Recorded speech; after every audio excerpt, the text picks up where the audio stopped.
Hello.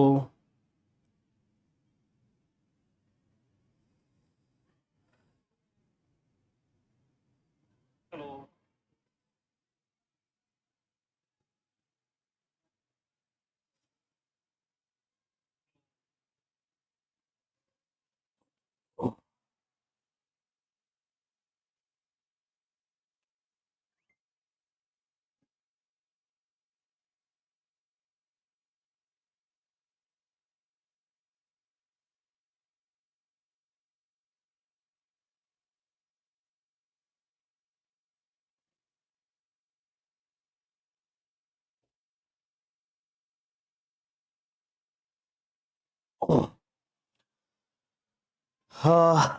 Hello everyone, আসসালামু আলাইকুম সবাইকে। আমাকে একটু জানাও আমার সাউন্ডটা ক্লিয়ার আছে কিনা তোমাদের, আর ভাইকে দেখতে পাচ্ছ কিনা এটা একটু আমাকে জানাও। হ্যাঁ, আমার সাউন্ড ঠিক আছে কিনা, আমাকে দেখতে পাচ্ছ কিনা, এই বিষয়গুলো ভাইকে একটু জানিয়ে দাও। তাহলে আমরা আজকে ক্লাস শুরু করব। আজকের ক্লাসে একটু ঝামেলা আছে, তোমাদেরকে ভাই একটু শুরুতেই বলে নেই যা যা ক্লাসে জয়েন করছো। প্রবলেম হচ্ছে, ভাইয়া হচ্ছে গতকাল রাত থেকে আমার স্লাইড বানাচ্ছিলাম প্রিপোজিশনের উপরে বোর্ড কোয়েশ্চেনের, কিন্তু দুঃখিত যে আজকে আজকে প্রায় 12টা না 1টা আমি যখন বাসা থেকে বের হয়ে কিছুটা আগে আমার পিসি ক্র্যাশ করেছে।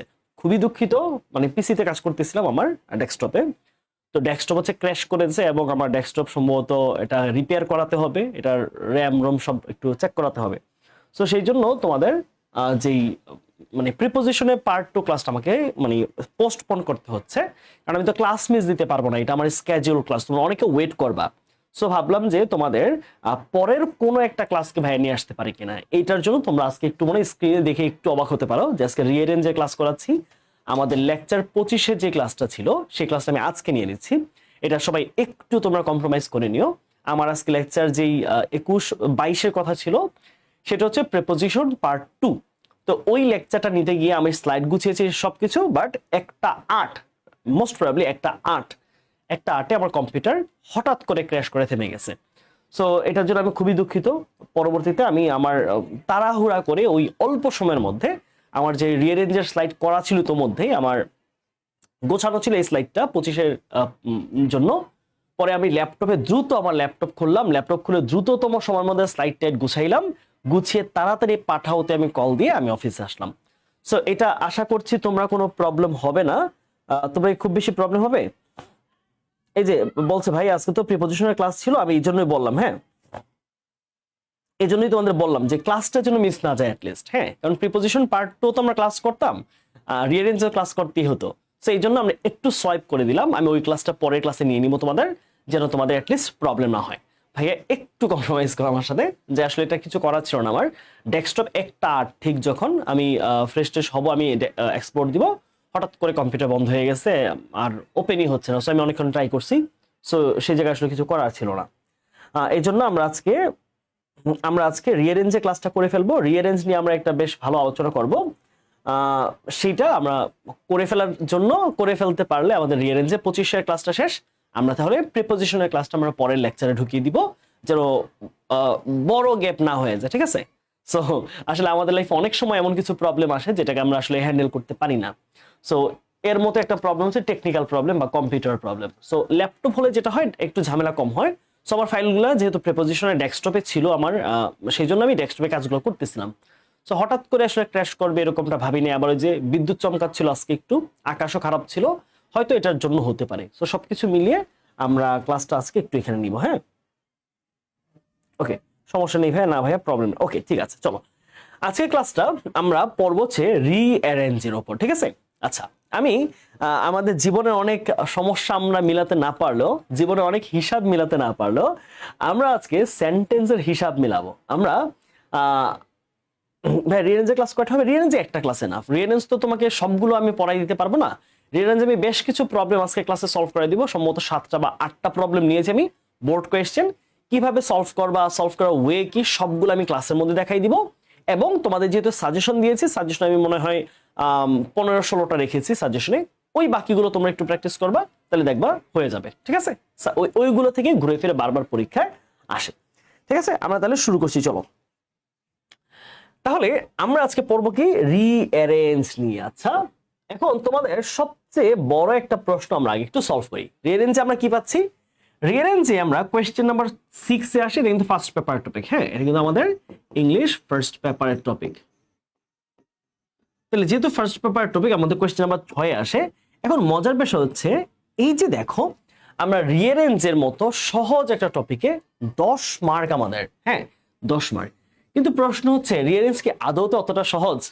দেখো, আমরা যেমন জীবনের হিসাব মিলাতে গিয়ে যেমন কষ্টে পড়ে যাই, আমরা অনেক সময় আমাদের হিসাব মিলাতে পারি না, অনেক সময় আমরা আমাদের লাইফের অনেক হিসাবকে মিলাতে পারি না, অনেক প্রবলেম ফেস করি।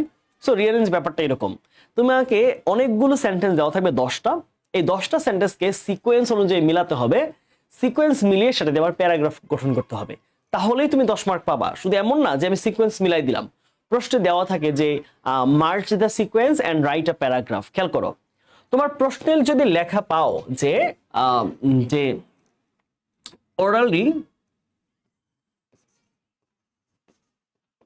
orderly arrange the sentences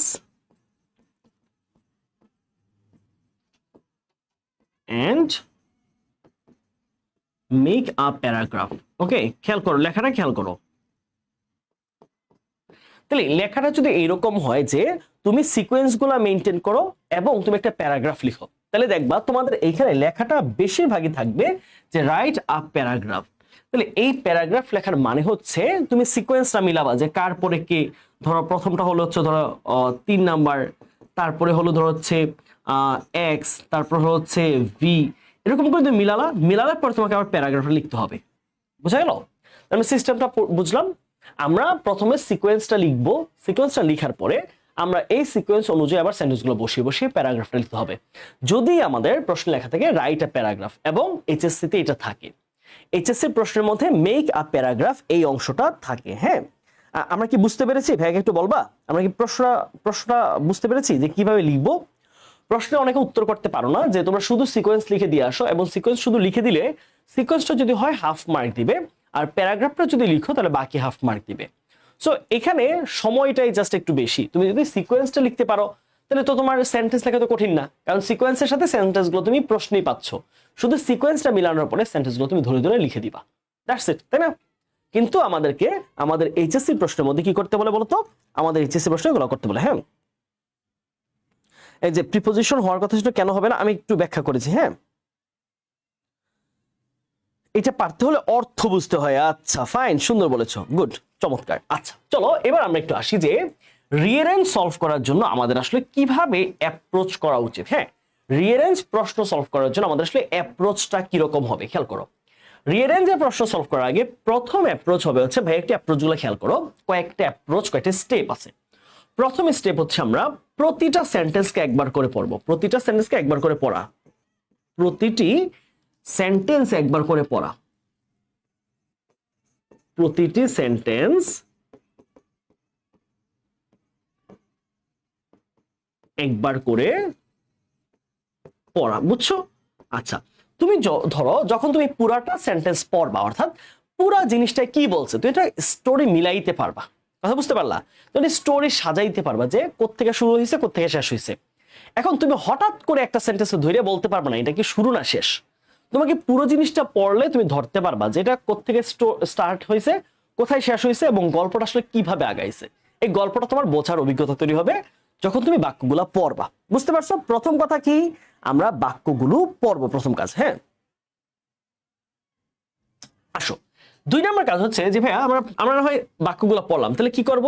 2 number চেষ্টা করবা কি, 2 নাম্বার হচ্ছে তুমি মেন্টালি বা তোমার মাথার মধ্যে গল্পের স্টোরিটা সাজাবা। হ্যাঁ, মাথার মধ্যে বলতে বাহির দিকে না, ভিতরে কি, ব্রেইনে, তোমার মস্তিষ্কে, মাথার মধ্যে গল্পটা সাজাতে হবে, গল্পটা সাজাতে হবে, ঠিক আছে? সাজাতে হবে। আর 3 নাম্বার যে কাজটা মোস্ট ইম্পর্টেন্টলি করতে হবে সেটা হচ্ছে সবচেয়ে বেশি ইম্পর্টেন্ট যে কাজটা, তুমি তো প্রতিটা সেন্টেন্স একবার করে পড়লা, তুমি সিকোয়েন্সটা বুঝলা যে কোনটা পর কোনটা হইতে পারে, এরপরে মাথার মধ্যে গল্পটা সাজাইবা যে আসলে আমি যদি নেই কিভাবে হবে। তৃতীয় এবং সবচেয়ে গুরুত্বপূর্ণ বিষয় যে সাল যদি থাকে তাহলে সালের সিকোয়েন্স গুলো তুমি ধরার চেষ্টা করবা। সাল থাকলে সাল থাকলে সালের সিকোয়েন্স বজায় রাখতে হবে। সালের সিকোয়েন্স, সিকোয়েন্স মানে কি ধারাবাহিকতা বা ধারা, সিকোয়েন্স বজায় রাখতে হবে, বজায় রাখতে হবে। কথা বুঝতে পারছো ভাইয়া? বলো তো। আমরা তিনটা টপিকে গুরুত্ব দিয়ে, এই তিনটা পার্টে গুরুত্ব দিয়ে আমরা আজকে আমাদের যে 7টা বা 8টা আমরা বোর্ড কোয়েশ্চেন রেখেছি, যেই 7টা 8টা বোর্ড কোয়েশ্চেন ঘুরে ফিরে প্রায় 15টা বোর্ডের উপরে আসছে। হ্যাঁ, আমরা এমন কিছু প্রশ্ন নিব এগুলা ঘুরে ফিরে 15-16টা বোর্ডে, মানে 15-16 বার আসছে বোর্ডে, ঠিক আছে? এমন প্রশ্নগুলো আমরা সলভ করব। তাহলে প্রথম কি করবা তোমরা, আমার প্রত্যেকটা, আমরা যখন প্রবলেম সলভ করব প্রত্যেকটা সেন্টেন্স আমরা একবার করে পড়ে নিব। হ্যাঁ, তুমি আগে অ্যান্সার করতে যাবা না যে এটা প্রথম মনে হচ্ছে, এটা সেকেন্ড মনে হচ্ছে, না, প্রথম পুরাটা জিনিস পড়বা, উত্তর লেখার দরকার নেই। 2 নাম্বার কাজ হচ্ছে পুরাটা পড়লা, পড়ার পরে মাথার মধ্যে একটা গল্প তৈরি করবে, স্টোরিটা যে কিভাবে স্টার্টিংটা হইতেছে, এরপরে কি কোনটা আসবে কোনটা আসবে, তুমি একটা মেন্টাল একটা সিকোয়েন্স তৈরি করবা। এরপর শেষ পর্যন্ত দেখবা যে মিলতেছে কিনা পুরো সিকোয়েন্সটা। আচ্ছা, এরপরে যদি সাল থাকে, আমরা অনেক সময় দেখি সাল থাকে, কারো জন্ম সাল থাকে, কে কোন কাজ করছে সেই সাল থাকে, কোন সময় কোন পুরস্কার পাইছে সেই সাল থাকে। তাহলে পুরস্কার পাওয়া, কোন হচ্ছে জন্মগ্রহণ করা, কোন একটা ঘটনা ঘটা, কারো জীবনের অ্যাচিভমেন্ট, পড়াশোনা, এই যে সাল জাতীয় যত ঘটনা আছে সেগুলো অবশ্যই সিকোয়েন্স মানতে হবে। এসএসসির পরে এইচএসসি আসবে, কখনো এইচএসসির পরে এসএসসি আসে না। কেউ 1994 সালে একটা পুরস্কার পাওয়ার পরের বছর আরেকটা পুরস্কার পায়, নাকি পরের বছরটা আগে পায় পরে 94 পায়? আগে পাবে 94 সালেরটা, পরে পাবে আর পরের বছর। পরের বছর মানে কি, আগে একটা পুরস্কার পেয়েছে তার ঠিক পরের বছর আরেকটা পাবে, তাহলে আগের পুরস্কার আগে বলতে হবে। সো এই হচ্ছে আমাদের সিকোয়েন্স, বলা হয় সালের সিকোয়েন্স বা sequence of year, sequence of time. Okay, আমরা এই কনসেপ্টটা বুঝছি যে আমরা কিভাবে অ্যাপ্রোচটা করবো প্রবলেমগুলো সলভ করার ক্ষেত্রে। ভাইকে একটু জানাও কমেন্টে। হ্যাঁ, আল্লাহ কমন যেন পড়ে, আশা করছি পড়বে। হ্যাঁ, আমি ক্লাসের মধ্যে বেশ কিছু সলভ করাই দিব আজকে তোমাদের লাইভের মধ্যেই। আবার তোমরা তো হচ্ছে আমি সাজেশনও দিয়ে দিয়েছি যে কোনটা কোনটা পড়বা। সো আশা করতেছি খুব বেশি প্যারা হওয়ার কথা না। হ্যাঁ, আমরা কি অ্যাপ্রোচটা বুঝেছি? আচ্ছা, আয়াতুল বলেছে আজকে না প্রিপোজিশন হওয়ার কথা। আয়াত, তুমি সম্মত এখন ক্লাসে মাত্র জয়েন করেছো, ভাইয়া ক্লাসে শুরু হওয়ার সাথে সাথে ভাইয়া তোমাদেরকে বুঝাইছে যে আসলে কারণটা কি ছিল। আমার পিসি হ্যাং করেছে আজকে ঠিক 1টা 8, আমি যখন বাসা থেকে বের হওয়ার কিছুটা আগে আমি ফাইলগুলো এক্সপোর্ট দিব, তখন আমার পিসি বন্ধ হয়ে গেছে হঠাৎ করে। পরে আসলে খুব আমি চেষ্টা করেছি, পিসি আর ওপেন করা যায় নাই। পিসি হয়তো আমাকে ডক্টরের কাছে নিয়ে যেতে হবে, রিপেয়ারের কাছে। আর সেই জন্য হচ্ছে ভাইয়া আমার রিঅ্যারেঞ্জের স্লাইডটা কমপ্লিট করা ছিল আগে থেকেই আমার একাডেমিক প্রোগ্রামের জন্য, সো সেটাকে আমি গুছিয়ে নিয়ে আসছি। ডক্টর ইউনিসের কাহিনী ঠান্ডা মুখস্থ, হ্যাঁ ডক্টর ইউনিসের কাহিনী আসতে পারে, হ্যাঁ আসতে পারে। ওকে, ঠিক আছে, চলো আমরা এবার একটু প্রবলেমের দিকে যাই। হ্যাঁ, আমরা এবার বোর্ড কোয়েশ্চেনের দিকে আগাবো। চলো, আমরা জানি রিঅ্যারেঞ্জ ব্যাপারটা আসলে এরকম, তাই না? এই যে দেখো, নিউ ডোর থেকে হয়ে যায় কি ওয়ান ওয়ার্ড, নিউ ডোর ওয়ান ওয়ার্ড। সো এটাই আসলে আমাদের মূলত আমরা যেটাকে বলি হচ্ছে যে কি রিঅ্যারেঞ্জ। ওকে, আমরা চলো সরাসরি বোর্ড কোশ্চেনে যাবো, এখানে আর কোনো আলোচনার দরকার নেই। প্রথম প্রশ্ন নিব ঢাকা বোর্ড 2024, ঠিক আছে? চলো সবাই ভাইয়ের সাথে পার্টিসিপেট করবা, কোনটার পরে কোনটা হবে ভাইয়ের সাথে তোমরা পার্টিসিপেট করবা। হ্যাঁ,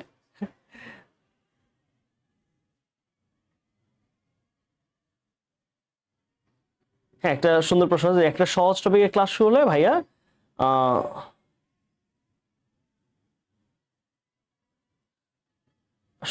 সবাই পার্টি শুরু করে দেয়, না পার্টি করা যাবে না। বলো, দেখো বারবার বলতেছি তোমাদের পরীক্ষার সামনে, হ্যাঁ তোমাদের বেশ সিরিয়াস থাকার দরকার। সো পার্টি করার জন্য আমিও ক্লাসে আসি নাই, তোমরা ক্লাসে আসো নাই, সো বি সিরিয়াস। হ্যাঁ, ক্লাসের মধ্যে সিরিয়াস থাকবা। আর সিরিয়াস বলতে এমন না যে একদম মারমুখ হতে হবে, ক্লাসের দিকে মনোযোগটা যেন তোমার থাকে। ওকে ফাইন, আমরা ক্লাস শুরু করছি। সো আননেসেসারি আলোচনা, আননেসেসারি গল্প দরকার নেই। চলো আমরা ঢাকা বোর্ডে 2024-এ আসা একদম নতুন একটা প্রশ্ন সলভ করি। চলো, ওকে, এটা এসেছে জয়নুল আবেদিন থেকে। এই টপিকটা আমাদের এসএসসিতে, এই জয়নুল আবেদিনকে নিয়ে একটা গল্প আছে টেক্সট বইয়ের মধ্যে, সেখান থেকে গল্পটা এসেছে। চলো আমরা সবার আগে পুরো প্যাসেজটা একবার আমরা পড়ি। চলো, প্রথমে কি বলেছে, for this he was awarded gold medal in all India. Okay, আমরা এখানে কিছু টিপস দিব তোমাদেরকে, শব্দ বোঝার কিছু টিপস দিও, যে বাক্যে কোন ধরনের জিনিসগুলা আগে দিতে পারবা, কোনটা একটু পরে দিবা, এই জিনিসটা আমি একটু আলোচনা করে দিব। হ্যাঁ দেখো, ফর দিস, এই যে ফ্রেজটা এখানে আছে, ফর দিস এই জন্য, he was awarded gold medal in all India. এটার জন্য বা এই কারণে তাকে সর্বভারতে স্বর্ণ পদক দেওয়া হয়েছিল। এখন দেখো, এই যে কারণ, এই কারণ এটাই কখনো বাক্যের আগে হবে না। এটার আগে কি করেছে উনি, কি তার অবদান, কি তার কৃতিত্ব, এটা আগে হবে না। তারপরে আমি বুঝতে পারছি যে এটা এমন একটা বাক্যের সাথে লিঙ্ক আপ আছে যেটা তার বড় ধরনের একটা অর্জন, বড় ধরনের একটা কৃতিত্ব, বড় ধরনের একটা কাজ তিনি করেছেন। তাহলে এটার সাথে লিঙ্ক আপ করে তিনি সর্বভারতে কি পেয়েছেন, গোল্ড মেডাল পেয়েছেন। 2 নম্বর আসি, Zainul Abedin was such a personality who enriched our culture. প্রথম একটা তার সম্বন্ধে বক্তব্য যে জয়নুল আবেদিন ছিলেন এমন একজন ব্যক্তি, কলেজের পরীক্ষায় আসছিল মনে হয়, এই যে একজন অলরেডি বলছে যে অর্পিতা শাহ অর্পি বলছে কলেজের পরীক্ষা অলরেডি ওরা আসছে। আচ্ছা, তিনি বলছে জয়নুল আবেদিন এমন একজন ব্যক্তিত্ব যিনি আমাদের সংস্কৃতিটাকে, আমাদের শিল্পের সংস্কৃতিকে কি করেছেন, আরো বেশি সমৃদ্ধ করেছেন। এনরিচ শব্দের অর্থ হচ্ছে সমৃদ্ধ করা, আরো বড় করে তোলা, আরো রিচ করে তোলা। The artist did not like the hard rules of school. এই যে শিল্পী, তিনি স্কুলের যে কঠিন নিয়ম কানুন, সকালে যেতে হবে বিকালে আসতে হবে, এই নিয়ম কানুন তিনি পছন্দ করতেন না। তাহলে এরকম লাইন কখনো বাক্যের শুরুতে হয় না। He died on 28 May 1976 in Dhaka. তিনি 1976 সালের 28 মে ঢাকায় মৃত্যুবরণ করছে। তাহলে মৃত্যুবরণ করেছে, এই বাক্যটা মোটামুটি বাক্যের শেষে হয়। আর মৃত্যুবরণ করার পরেও কোন বাক্যগুলো থাকতে পারে, যে বাক্যগুলো মরণোত্তর কোনো পুরস্কার পাওয়া হয়। ধরো তিনি মরণোত্তর, হ্যাঁ, আফটার ডেথ তিনি কোনো পুরস্কার পাইছে, আফটার ডেথ তিনি হচ্ছে ভারতরত্ন পুরস্কার পাইছে বা বাংলা একাডেমি পুরস্কার পাইছে, সম্মাননা। তাহলে মৃত্যুর পর কোনো সম্মাননা থাকলে সেটা মৃত্যুর পরে যাবে, হ্যাঁ। বাট সাধারণত যে কোনো ঘটনার শেষ যেই সেন্টেন্সটা সেটা মৃত্যু থাকে। আচ্ছা, Zainul Abedin was born at a village in Kishoreganj. Kishoreganj in 1914। তিনি 1914 সালে কিশোরগঞ্জের একটা গ্রামে জন্মগ্রহণ করে। তাহলে জন্ম দিয়ে শুরু হবে একটা বাক্য আর মৃত্যু দিয়ে শেষ হবে, এটাই সাধারণত একটা sequence. Okay, the great personality is a person who contributed for his country or the people. আচ্ছা, এইখানে একটা জিনিস খেয়াল করবা, দা যখন আর্টিকেল, দেখো দাকে আমরা বলেছে ডেফিনিট আর্টিকেল। কি বলি আমরা বলতো, আমরা দাকে বলি ডেফিনিট আর্টিকেল। এখন ডেফিনিট আর্টিকেল দা এবং ইনডেফিনিট আর্টিকেল এ এর মধ্যে পার্থক্য কোথায়? আমরা যখন, এটা সাধারণ তুমি কমন একটা সেন্স চিন্তা করো, যখন তুমি একটা কোনো ব্যক্তি, কোনো একটা বস্তু, কোনো একটা প্রাণী, যে কোনো জিনিস প্রথমবার দেখেছো বা তার সম্বন্ধে তুমি যখন প্রথমবার আলোচনা করবা, সেটা হচ্ছে তোমার আর্টিকেল এ বা এন হবে। ইনডেফিনিট, অনির্দিষ্ট, সে তোমার কাছে, তুমি তাকে নির্দেশ করে বলছো না। বাট ওই ব্যক্তি যখন নির্দিষ্ট হয়ে যাবে, তার ব্যাপারে যখন আগে তুমি অলরেডি কথা বলে নিছো, তার নাম নিয়ে, তার পরিচয় নিয়ে, তখন তুমি ইউজ করবা ডেফিনিট আর্টিকেল দা। বুঝা গেল? যখন কারো সম্পর্কে প্রথম আলোচনা করি, হয় আমরা নাউন ইউজ করবো, না হলে ইনডেফিনিট আর্টিকেল ইউজ করবে এন। যখন আমরা তার পরিচয় জেনে গেছি, তার কথা অলরেডি বলে ফেলছি, তখন আমরা ডেফিনিট আর্টিকেল দা ইউজ করবো। তার মানে দা গ্রেট পার্সোনালিটি এর আগে অবশ্যই জয়নুল আবেদিনের নাম এরকম কিছু বলা লাগবে।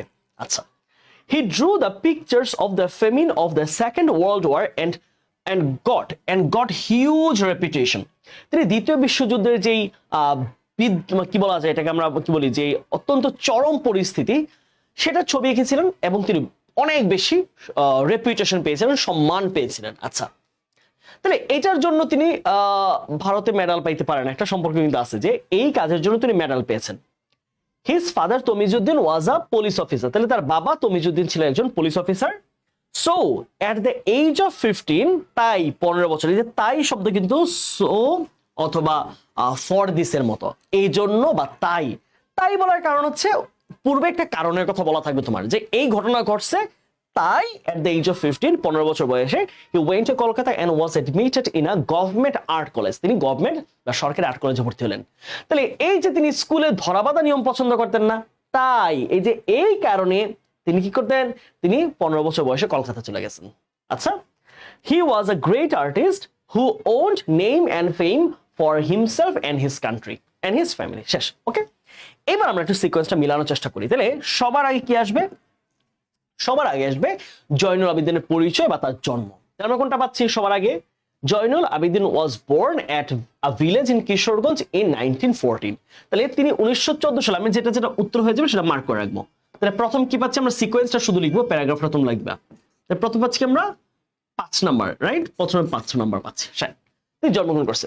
আচ্ছা, জন্মগ্রহণ পরে কি বলবা? তার পরিচয়টা একটু স্পেসিফিক করবা, তাই তো? আচ্ছা দেখো, তুমি যখন তার তার স্কুল ভালো লাগতো না, তিনি কলকাতা চলে গেছে, এই কাজ করছে, পুরস্কার পাইছে, এর মাঝখানে দিকে তার বাবার কোনো পরিচয় ঢুকাইতে পারবা? দেখো চিন্তা করো একটু লজিক্যালি। তো তুমি কথা বলতেছো সব কিছু নিয়ে, কি তুমি রাজনীতি অর্থনীতি নিয়ে চিন্তা করতেছো, রাজনীতির কথা বলতেছো, সব রাজনীতি নিয়ে আলোচনা সবকিছু, মাঝখানে বললা যে আমার বাবার নাম হচ্ছে অমুক, জিনিসটা মানাবে? মানাবে না। সেই জন্য তার জন্মের সাথে সাথে বা জন্মের যে আমরা যে একটা তথ্য দিলাম তার সাথে তার বাবার পরিচয়টা চলে আসবে, যে তিনি এই গ্রামে এত সালে জন্মগ্রহণ করেছে এবং তার বাবা তমিজউদ্দিন ছিলেন একজন পুলিশ অফিসার। এরপরে তার মোটামুটি আমরা জয়নুল আবেদিনের পূর্ণাঙ্গ আলোচনায় চলে যাব। সো এই যে বাবার নামটা, এটা তার পরিচয়ের সাথে জড়িত, রাইট? তাহলে কি হচ্ছে আমাদের 8 নাম্বার হচ্ছে, ঠিক আছে? 8 নাম্বার। তারপর আসলে ভাইয়েরা আমরা কি পাচ্ছি? ওকে, এইটুকু আমরা দেখে গেল, আমরা একটু মার্ক করে রাখবো, হ্যাঁ, যেন আমাদের বুঝতে সুবিধা কোনটা আমরা বাদ দিচ্ছি। আচ্ছা, এইবার আসবো আমরা জয়নুল আবেদিনের পার্সোনালিটি, তিনি কি করেছেন, এগুলোর দিকে আস্তে আস্তে আস্তে আস্তে আমরা যাবো। ওকে, এখন দেখো জয়নুল আবেদিনের ব্যাপারে কয়টা কথা বলছে, যে he was a great artist, তিনি একজন মহান ছিলেন। আচ্ছা, তুমি কি হি দিতে পারবা? চিন্তা করো, হি দেওয়ার মানে কি? হি আগের বাক্যের নাউনের প্রোনাউন হিসেবে বসতেছে। আগের বাক্যে আমরা কাকে নিয়ে কথা বলছি? তমিজউদ্দিনকে নিয়ে, ওনার বাবাকে নিয়ে। তাহলে ওনার বাবাকে আর্টিস্ট ছিলেন না, তাহলে এই বাক্যটা এখনই দেওয়া যাচ্ছে না। আসো তারপরে, the artist did not like, এটা আসবে না। For this he was awarded, এটাও আসবে না। তাহলে কোনটা আসবে? The great personality is a person. আচ্ছা, এখন কি গ্রেট পার্সনই বলতে পারবো না? আমরা জয়নুল আবেদিনকে আলাদাভাবে এখন পরিচয় করাইতে হবে আবার। তাহলে কি, এই যে দেখো, Zainul Abedin was such a personality who enriched our culture. তাহলে তার বাবার নামের থেকে এখন আমরা আবার জয়নুল আবেদিন নামের মধ্যে শিফট করলাম। বুঝা গেল এই যে পার্থক্যটা? যে ভাইয়া আমি তো মনে হচ্ছে এইটা আর এটা তো বাক্যটা কাছাকাছি, যে জয়নুল আবেদিন আমাদের সংস্কৃতিকে আরো বেশি প্রসিদ্ধ করেছে, আবার এই মহান আর্টিস্ট তিনি তার নিজের জন্য এবং পরিবারের জন্য সম্মান অর্জন করেছে। একই তো জিনিস হলো, কিন্তু প্রবলেমটা কোথায়? আগের বাক্যটা ছিল তমিজউদ্দিনকে নিয়ে, তাহলে আমি যদি প্রোনাউন হি ইউজ করি, তাহলে এই আর্টিস্ট হয়ে যাচ্ছে তার বাবা। তাহলে সেটা কিন্তু লজিক্যাল না। তাই যাইতে হবে কি, তমিজউদ্দিনের জায়গা থেকে আমাকে শিফট করে জয়নুল আবেদিনে যাইতে হবে, তারপরে প্রোনাউন ইউজ করা শুরু করতে হবে। বুঝছো? আগে নাউন দিয়ে তারপর প্রোনাউন হবে। তাহলে জয়নুল আবেদিন, তাহলে Zainul Abedin was such a personality, তাহলে কি হবে? 2 নাম্বার। তাহলে জয়নুল আবেদিন ছিলেন এমন একজন ব্যক্তিত্ব হু এনরিচড আওয়ার কালচার, তিনি আমাদের সংস্কৃতিকে আরো বেশি সমৃদ্ধ করেছেন। আসলে এটা গেল আমাদের। আচ্ছা, এইবার কি হইতে পারে বলো? দ্য গ্রেট পার্সোনালিটি, এই যে এইখানে পার্সোনালিটি আছে, এইখানেও পার্সোনালিটি আছে, তাহলে দুইটার মধ্যে মিল আছে। দ্য গ্রেট পার্সোনালিটি আমরা জানি কখনো ব্যক্তির নাম বলার পরে আমরা চাইলে দা বলতে পারবো। দ্য গ্রেট পার্সোনালিটি, এখানেও পার্সোনালিটি আছে, এখানেও পার্সোনালিটি আছে, তাহলে এই দুইটা বাক্যের মধ্যে একটা মিল আছে। is a person who contributed for his country or the people, তিনি এমন একজন ব্যক্তি আমাদের সংস্কৃতিকে কিভাবে মুগ্ধ করেছেন, সমৃদ্ধ করেছেন, আমাদের দেশ অথবা জনগণের জন্য তিনি কি করেছেন? অবদান রেখেছেন। ঠিক আছে, এর পরের বাক্যটা যদি দেই যে he was a great artist who owned name and fame, সবার শেষে বলবো যে এই যে তিনি দেখো কাজ করছে, তিনি দেশের এবং নাগরিকের জন্য কাজ করছে, এর মাধ্যমে তিনি কি অর্জন করেছে? তার নিজের এবং পরিবারের জন্য সম্মান অর্জন করছে। আচ্ছা দেখো, একটা কাজ করে একটা ম্যাচ জিতে মানুষ পুরস্কার পায় নাকি জিতার আগেই পুরস্কার পায়? দেখ লজিক্যালি চিন্তা করো, এই বাক্যটা কি বলছে? সে সম্মান অর্জন করছে, রাইট? নেম এন্ড ফেম, সে সুনাম এবং সম্মান অর্জন করছে।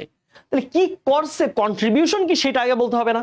আগে হচ্ছে সে কি কন্ট্রিবিউট করেছে, সে দেশের জন্য কি কি কাজ করছে, দেশের জন্য, জনগণের জন্য। এর পরের বাক্যটা হবে যে সে এসব কাজ করে সুনাম অর্জন করছে, নাকি নাকি আগেই সুনাম অর্জন করছে পরে কাজ করছে? না। তাহলে একটু সিকোয়েন্সটা মিলানোর সময় এই জন্য বললাম যে যখন তুমি বাংলাগুলো পড়বা তখন তুমি সিকোয়েন্সটা মিলাইতে পারবা। তাহলে এখানে কি পাচ্ছি আমরা? যে দ্য গ্রেট আর্টিস্ট, তাহলে আমরা এটা পাচ্ছি হচ্ছে 6 নাম্বার, VI পাচ্ছি আমরা।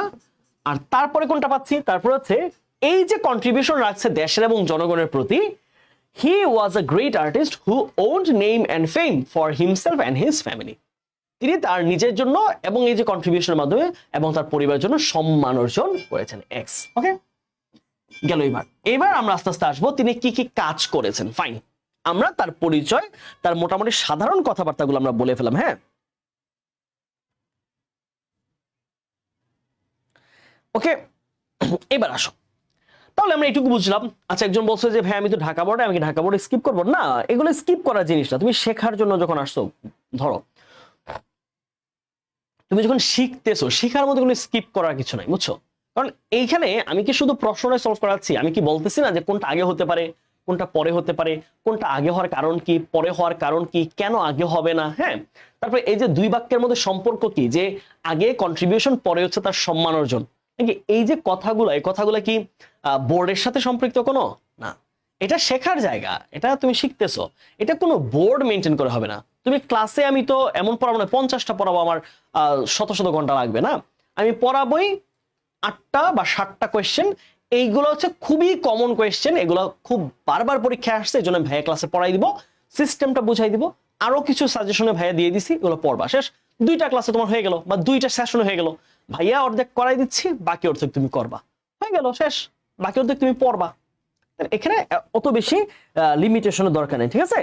এত বেশি স্কিপ করার প্রয়োজন নেই, কোনো স্কিপ করার দরকার নেই, ক্লাসটা করে ফেলো। ওকে, তাহলে এরপরে কোনটা আছে, আমরা এই পর্যন্ত গেল, আমার তাহলে এই বাক্যটা গেল। হ্যাঁ, এইবার আসি তিনি কি কি কাজ করছেন। ফাইন, ওকে, আচ্ছা, এবার আসবো, দেখো তিনি কি অ্যাওয়ার্ড পাইছেন আগে? না, অ্যাওয়ার্ডের কথা আসবে না, তার মৃত্যু কথা আসবে না। দেখো, এই যে দেখো, তিনি কি করেছিলেন, তিনি প্রথমে হচ্ছে এই যে স্কুলের নিয়ম কানুন পছন্দ করতেন না, এই ধরাবাঁধা নিয়ম পছন্দ না করে তিনি চলে গেছেন কোথায়? কলকাতায় চলে গেছেন। তাহলে এইটা আসবে আগে, এইটা আসবে এরপরে। আচ্ছা, এরপরে এরপরে কলকাতায় যখন গেছেন, ওই যে আর্ট কলেজে ভর্তি হয়েছেন, তখন কি করছেন তিনি? তখন তিনি he drew the pictures of the famine, তিনি দুর্ভিক্ষের ছবি আঁকছেন, দুর্ভিক্ষের ছবি এঁকে পুরস্কার পাইছেন, সবার শেষে মারা গেছেন। বুঝা গেল সিকোয়েন্সটা? বুঝছো? আগে ধরাবাঁধা নিয়ম পছন্দ করে নাই, তাহলে এটা কোনটা হবে? The artist did not like the hard rules of school, তাহলে 3 নাম্বার পাচ্ছি আমরা। আচ্ছা, তাহলে ধরাবাঁধা নিয়ম পছন্দ করে না, এই যে একটা কারণ, যে did not like the hard rules, এই কারণের দিস ইজ ওয়াই বা সো, এটার কারণে so at the age of 15 বছর বয়সে he went to Kolkata and was admitted in a government art college, তিনি একটা সরকারি চিত্রায়নের বা চিত্রশিল্পের কলেজে ভর্তি হইলেন। তাহলে কোনটা আসছে আমাদের? এক্স নাম্বার আসতেছে, আইএক্স। ওকে, তাহলে কি পাচ্ছি আমরা? I x. এবার আসা তাহলে কোনটা পাচ্ছি? এবার তিনি কি করলেন? ওইখানে কলেজে চলে গেলেন, কলেজে কি করলেন? তিনি ছবি আঁকছেন, ছবি এঁকে পুরস্কার পাইছেন, তাই তো? নাকি আগে পুরস্কার পাইছেন পরে ছবি আঁকছেন? না, আগে ছবিটা গেছেন। তাহলে কি হবে? হি drew the pictures of famine, তাহলে ভি ডাবল আই। তাহলে কি পাচ্ছি আমরা? V double I. তারপরে কি পাচ্ছি? এই যে দুর্ভিক্ষের ছবি এঁকে তিনি কি পাইছেন? তিনি দুর্ভিক্ষের ছবি এঁকে পুরস্কার পাইছেন, সর্বভারতে পুরস্কার পাইছেন। আই, সবার শেষে কি আর তো কোনো কিছুই বাকি নাই, তার মৃত্যু হয়েছে কত সালে? 1976 সালে। তাহলে কি? আইভি। ওকে, আমরা কি সিকোয়েন্সটা বুঝতে পারলাম? সবাই ভাইকে একটু জানাবা যে আমরা কি লজিক্যালি জিনিসটা বুঝতে পারছি কিনা। একটা ব্যাপার হচ্ছে তুমি মুখস্থ করছো, মুখস্থ করে আসলে খুব বেশি এগুলো করা যায় না। হ্যাঁ, তুমি প্র্যাকটিস করবা, তুমি অনেকগুলো প্রশ্ন সলভ করবা, করে অবশ্যই যৌক্তিক চিন্তা করবা যে কেন এটা আগে হইলো, কেন পুরস্কার একটা পরে হইলো। ঠিক আছে?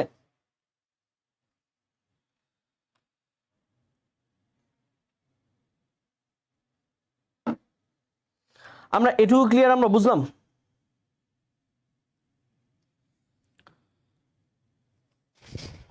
এটা ক্লিয়ার? ঋষিতা দাস বলেছে ডান। জি ভাই, বুঝছি। হ্যাঁ, আমরা যুক্তিটা বোঝার চেষ্টা করবো। হ্যাঁ, ওকে, ফাইন, এটা আমরা ক্লিয়ার। আমরা আসি এই যে আমি এই বোর্ডের নাম কি তোমরা জানো? এই বোর্ডের নাম হচ্ছে, এটাকে আমি বলি হচ্ছে সবসময় বুয়েট বোর্ড। সো তোমরা যারা এই বোর্ডে পরীক্ষা দিবা, তোমরা অবশ্যই মাথায় রাখবা, তোমরা কিন্তু তোমরা ইঞ্জিনিয়ারিং পরীক্ষা দিলে তোমার 2টা পরীক্ষা দিতে হবে। আগে হচ্ছে এই বোর্ডে পরীক্ষা দিবা, তারপর হচ্ছে তোমরা আবার ইঞ্জিনিয়ারিং পরীক্ষা দিবা। সো এই বোর্ডটা মোটামুটি ভালো আমরা জানি, ঠিক আছে? এই বোর্ডের চরিত্র আমরা জানি। এই বোর্ড যাকে ধরবে তাকে একেবারে জীবনের মতো শেষ করে ছেড়ে দিবে। আমাকে ধরেছিল 2017 সালে, আমাকেও ছেড়ে দিয়েছিল। ওকে, ঠিক আছে, চলো আমরা একটু এটা সলভ করি। হ্যাঁ, আমরা এই প্রশ্ন সলভ করি। হ্যাঁ, কি আসছে দেখি। এটা একটু একেবারে নতুন একটা গল্প, সত্যি কথা বলতে এটা এর আগে কখনো বোর্ডে আসে না কোনো জায়গায়। এটা নতুন একটা গল্প, আমরা এটা একটু পড়ি। হ্যাঁ, চলো এই গল্পটা আমরা একটু পড়ি। কি বলছে গল্পটা আরেকবার আমরা নতুন করে পড়ি নেই, শুরু করে।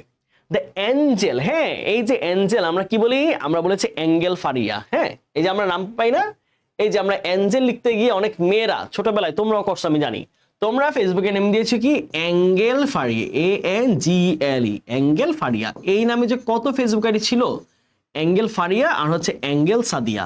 অ্যাঙ্গেল সাদিয়া। পৃথিবীর 70 ভাগ পানি ছিল, আর এই 3 ভাগ ছিল হচ্ছে, আর 1 ভাগ ছিল হচ্ছে, মানে 30 ভাগ ছিল হচ্ছে এই যে অ্যাঙ্গেল ফারিয়া আর অ্যাঙ্গেল সাদিয়া। তো অ্যাঙ্গেল মুনমুন ছিল কিছু, অ্যাঙ্গেল ফারিয়া, অ্যাঙ্গেল সাদিয়া। তো এই যে এটা উচ্চারণ হচ্ছে এঞ্জেল, মানে দূত। হ্যাঁ, দূত, আমরা বলি ডিভাইন এঞ্জেল, মানে হচ্ছে স্বর্গীয় দূত। হ্যাঁ, পরি বলি, মেয়ে হলে পরি বলি, তাই না? তো এই যে আমরা কিন্তু অনেকে অ্যাঙ্গেল বলে অভ্যস্ত ছিলাম, সো এটা উচ্চারণটা কি না, এটা অ্যাঙ্গেল না, এটা কি হবে, এঞ্জেল। ঠিক আছে, পরি অথবা পুরুষ হলো হচ্ছে দূত। ঠিক আছে, দূত। ওকে,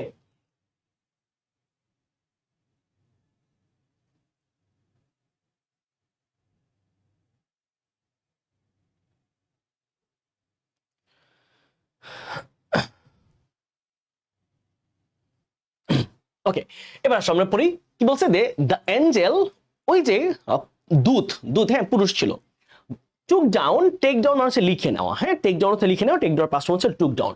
টুক down his request and went away, তার রিকোয়েস্ট বা তার আবেদনটা নিল, লিখে রাখলো এবং সে চলে গেল। তাহলে কেউ একজন তাকে আবেদন করেছে একটা, তাহলে কে করেছে সেটা আমরা জানবো।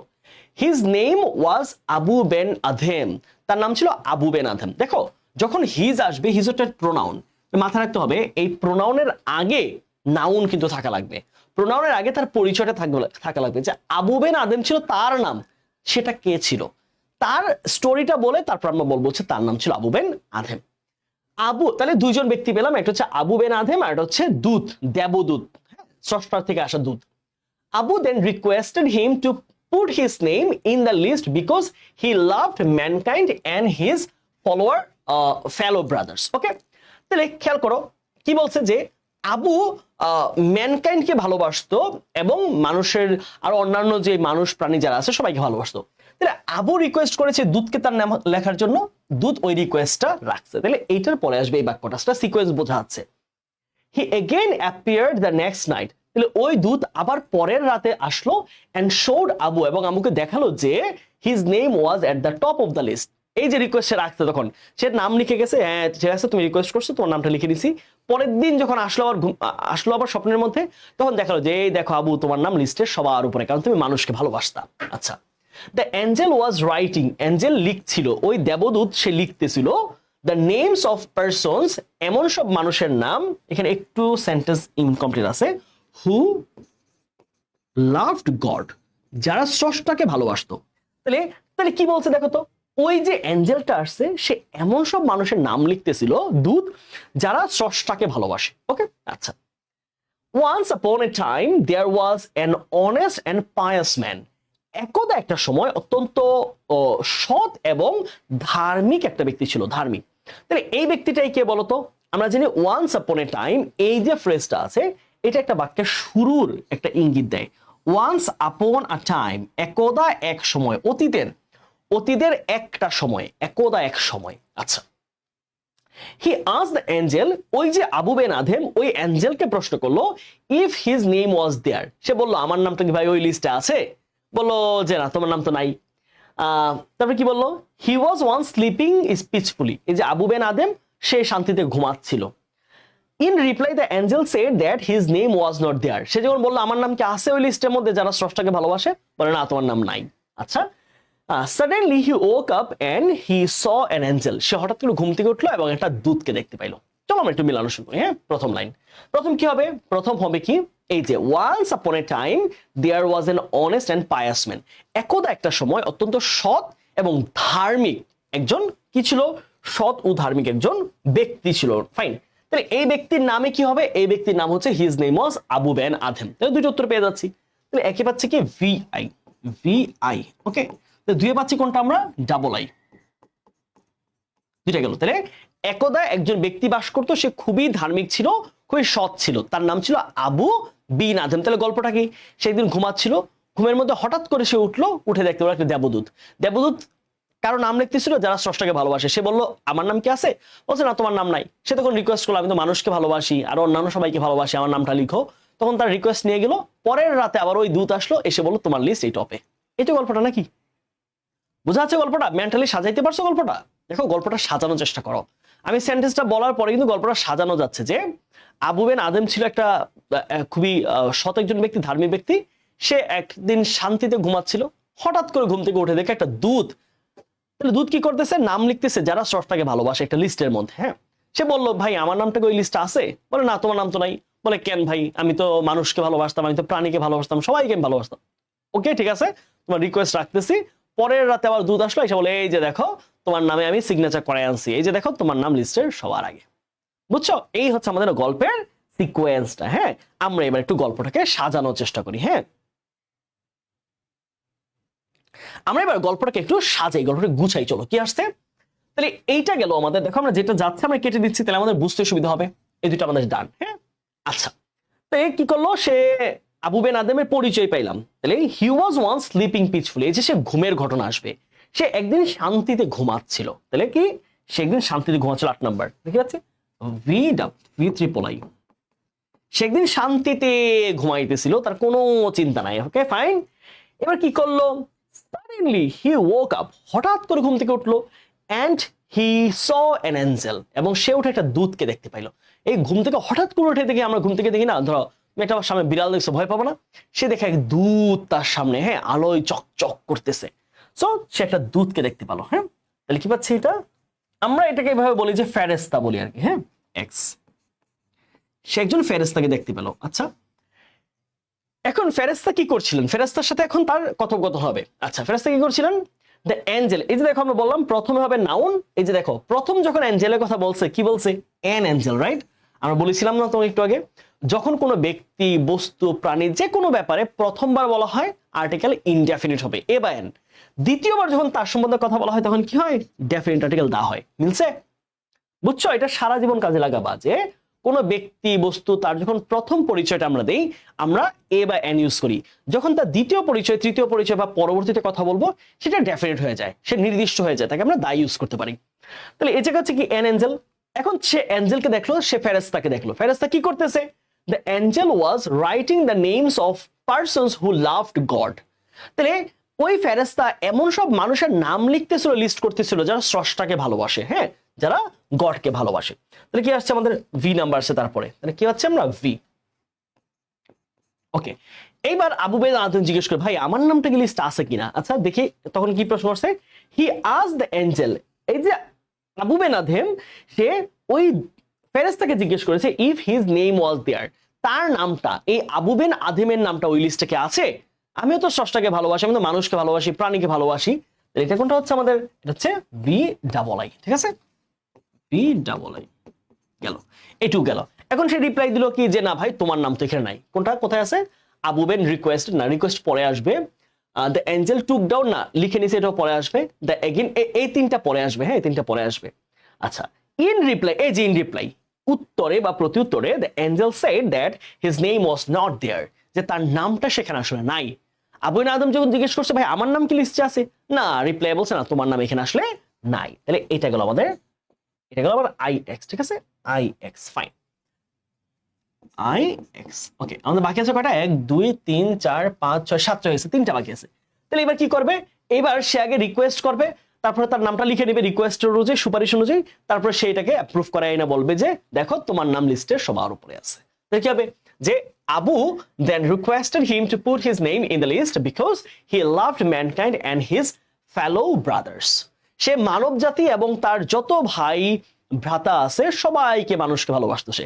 তাহলে এটা হচ্ছে আমাদের রিকোয়েস্টেড। হ্যাঁ, তাহলে এটা হবে 3 নাম্বার।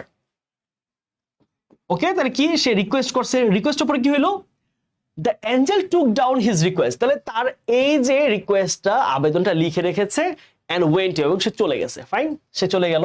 এরপর কি করছে, সে তো আসছে নাকি, এই যে দেখো, he again appeared the next night and showed Abu that his name was at top of the list. দেখাইলো যে, ফেরেশতা দেখাইলো, আবু দেখো তোমার নাম এখন লিস্টের সবার উপরে আছে, তুমি আসলেই ভালো কাজ করছো, সব মানুষকে তুমি ভালোবাসতা, মানুষের উপকারে আসতা, তুমি মানুষের সাহায্য করতা, এটার জন্য তুমি সবার উপরে আছো। সো এটা হচ্ছে আমাদের এইটার সিকোয়েন্স। ওকে, এই সিকোয়েন্সটা মিলাতে পারছি আমরা?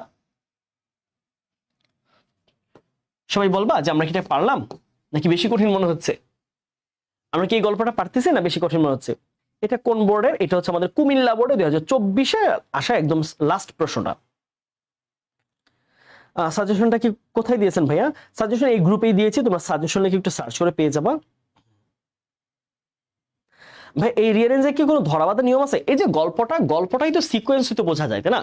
ধরো এই গল্পটা তুমি ধরো আগে কি দিলা, তুমি এইখানে এইটুকু মেনটেন করে তুমি এক্সের জায়গায় কি দিলা, সাডেনলি হি ওক আপ, এই সেন্টেন্স তুমি বাদ রাখলা। হ্যাঁ, না দিয়ে কি বললা, যে he asked the angel if his name was there. এখন মাঝখানে শেষে এসে দিলে যে সে হঠাৎ করে ঘুম থেকে উঠতে দেখলো একটা পরীকে বা একটা ফেরেশতাকে, তখন মিলবে জিনিসটা না। গল্পের সিকোয়েন্সটা এখানে ধরা বাঁধা। হ্যাঁ, গল্পটা তোমার মিলতেছে কিনা, হ্যাঁ, যে স্টোরিটা দিয়েছে সেটা মিলতেছে কিনা, এটাই ধরা বাঁধা। তবে যদি গল্প না হয়, কোনো ব্যক্তির ক্ষেত্রে হয়, তার সেক্ষেত্রে তোমাকে শব্দের পার্থক্য দেখতে হবে। আমরা জয়নুল দেখেছিলাম আগে নাউন হবে পরে প্রোনাউন হবে। হ্যাঁ, আগে তার পার্সোনালিটির কথা বলা হবে, তারপরে তার পার্সোনালিটি কি অর্জন করেছে সেটা বলা হবে। আগে কি কাজ করেছে তারপরে কি অর্জন করেছে, এভাবে সিকোয়েন্স মিলাইতে হবে। যে ন্যাচারালি চিন্তা করবা যে আগে কাজ, আগে কন্ট্রিবিউশন, পরে হচ্ছে অ্যাচিভমেন্ট, নাকি আগে অ্যাচিভ করে ফেলে পুরস্কার পরে কাজ করে না। তাহলে এই যে সেন্টেন্সগুলা প্রায় কাছাকাছি দেখতে মনে হয়, বাট এগুলো সিকোয়েন্স বুঝতে হবে যে কোনটা আগে হয় কোনটা পরে হয়। ঠিক আছে?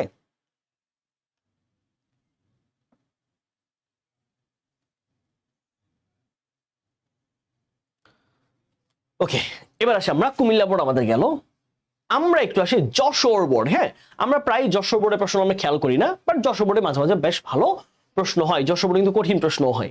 ওকে, আমরা একটু দেখি যশোর বোর্ডে একটা প্রশ্ন। এই গল্পটা আমরা মনে প্রায় সবাই জানি। হ্যাঁ, গল্পটা ভাই তোমাদেরকে একটু সহজে বলি।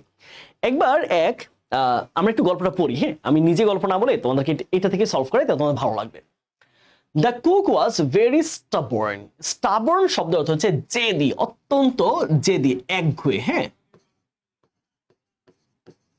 ওকে, তো বললো কি যে এই যে কুক, কুক মানে হচ্ছে রাঁধুনি। কুক মানে কি? রাঁধুনি, বা কুক মানে বাবুর্চি বলো। তাহলে বাবুর্চি যে রান্না করে সে ছিল অত্যন্ত জেদি মানুষ, একগুঁয়ে মানুষ, তার কথা শুনতেই হবে এরকম মানুষ। আচ্ছা, the cook could not take his temptation. Temptation হচ্ছে লোভ, লালসা। হ্যাঁ, তাহলে ওই যে বাবুর্চি তার লোভ সামলাইতে পারো না কিছু একটা দেখে। And at one of the drumstick. তাহলে ড্রামস্টিক মানে কি? রান, মুরগির রান বা হাঁসের রান। এবং সে তার লোভ সামলাইতে না পেরে সে একটা হাঁসের রান টান দিয়ে খেয়ে ফেলছে। আচ্ছা, দ্য মাস্টার ওয়াজ, তাহলে মাস্টারকে, এই যে কুক বা বাবুর্চি যার জন্য রান্না করে সেই মালিক। The master was also very clever. তাহলে মাস্টার বা মালিক খুবই ক্লেভার ছিল, খুবই চালাক ছিল। And was not to be fooled so easily. এবং সে এত সহজে বোকা হওয়ার ছিল না। আচ্ছা, the cook was more than clever. More than clever মানে হচ্ছে ইচ্ছরে পাকা, অত্যন্ত চতুর ব্যক্তি। হ্যাঁ, মোর দেন ক্লেভার মানে কি? অত্যন্ত চতুর ব্যক্তি, অত্যন্ত ক্লেভার ব্যক্তি। হ্যাঁ, আচ্ছা, তাহলে বলছে যে এই যে বাবুর্চি সে অত্যন্ত সুচতুর ব্যক্তি ছিল একজন। হি replied that it was a one leg ডাক। সে বললো যে এটা একটা এক পাওয়ালা হাঁস ছিল। হ্যাঁ, হাঁসের গোস্ত বা হাঁসের মাংস। সে বললো এটার একটাই পা ছিল, এটা এক পাওয়ালা ছিল, এটা দুইটা পা ছিল না। আচ্ছা, এটা কে বলতে পারে? এটা বলছে হচ্ছে ওই যে বাবুর্চি। আচ্ছা, ওয়ান্স, আমরা জানি ওয়ান্স দিয়ে বাক্যগুলো শুরু হয়, মাথায় রাখবা। ওয়ান্স আপন আ টাইম দিয়ে বাক্য শুরু হয়। Once a cook roasted a ডাক। তাহলে একবার এক বাবুর্চি একটা হাঁস রান্না করেছিল, রোস্ট করেছিল, ফর হিজ মাস্টার, তার ওই মালিকের জন্য। And it looked very delicious. এবং এটা দেখতে অত্যন্ত সুস্বাদু লাগছিল। আচ্ছা, ওই সুস্বাদু লাগছে দেখে সে লোভ সামলাতে না পারে খাই ফেলছে একটা। আচ্ছা, the master came to have his মিল। তখন মাস্টার তার খাবার খেতে আসলো। And noticed one of the legs missing. এবং দেখলো যে একটা পা তো নাই, একটা রান তো নাই। ওকে, আচ্ছা, তখন সে প্রশ্ন করছে পা কোথায় গেল। He said that there was no one legged duck. যখন তাকে বুঝ দিছে যে স্যার এখানে এটার একটাই পা ছিল, বলছে এক পাওয়ালা কোনো হাঁস হয় না। ঠিক আছে, হি অ্যাসার্টেড। অ্যাসার্ট মানে জোর দিয়া বলা, একটু বেশি জোরাজুরি করা। হি অ্যাসার্টেড দ্যাট দিস ডাক হ্যাড অনলি ওয়ান লেগ। ওই যে বাবুর্চি ছিল জেদি, সে বলছে এই একটা মাত্র হাঁস যার একটাই পা ছিল। Okay, he asked what had happened to the other leg. তখন মাস্টার জিজ্ঞেস করলো আরেক পায়ের সাথে কি ঘটছে। ওই যে দেখছেন একটা পা মিসিং, তোর বলছে যে পা আরেকটা কি করছে। তাহলে মূলত ঘটনা কি হইলো, বাবুর্চি একবার তার মাস্টারের জন্য একটা হাঁস রান্না করেছিল এবং দেখছে হাঁসটা অনেক বেশি সুস্বাদু এবং সে তার লোভ সামলাতে পারে, সে হাঁস খেয়ে ফেলছে। মাস্টার যখন খাবার খাইতে আসলো, এসে নোটিস করলো যে তার একটা পা কিন্তু নাই। তখন প্রশ্ন হলো আরেক পায়ের সাথে কি ঘটছে। সে বলছে এটা একটা পা ছিল, এটা এক পাওয়ালা ছিল। তাহলে সে তো অনেক বেশি ক্লেভার ছিল ওই বাবুর্চি।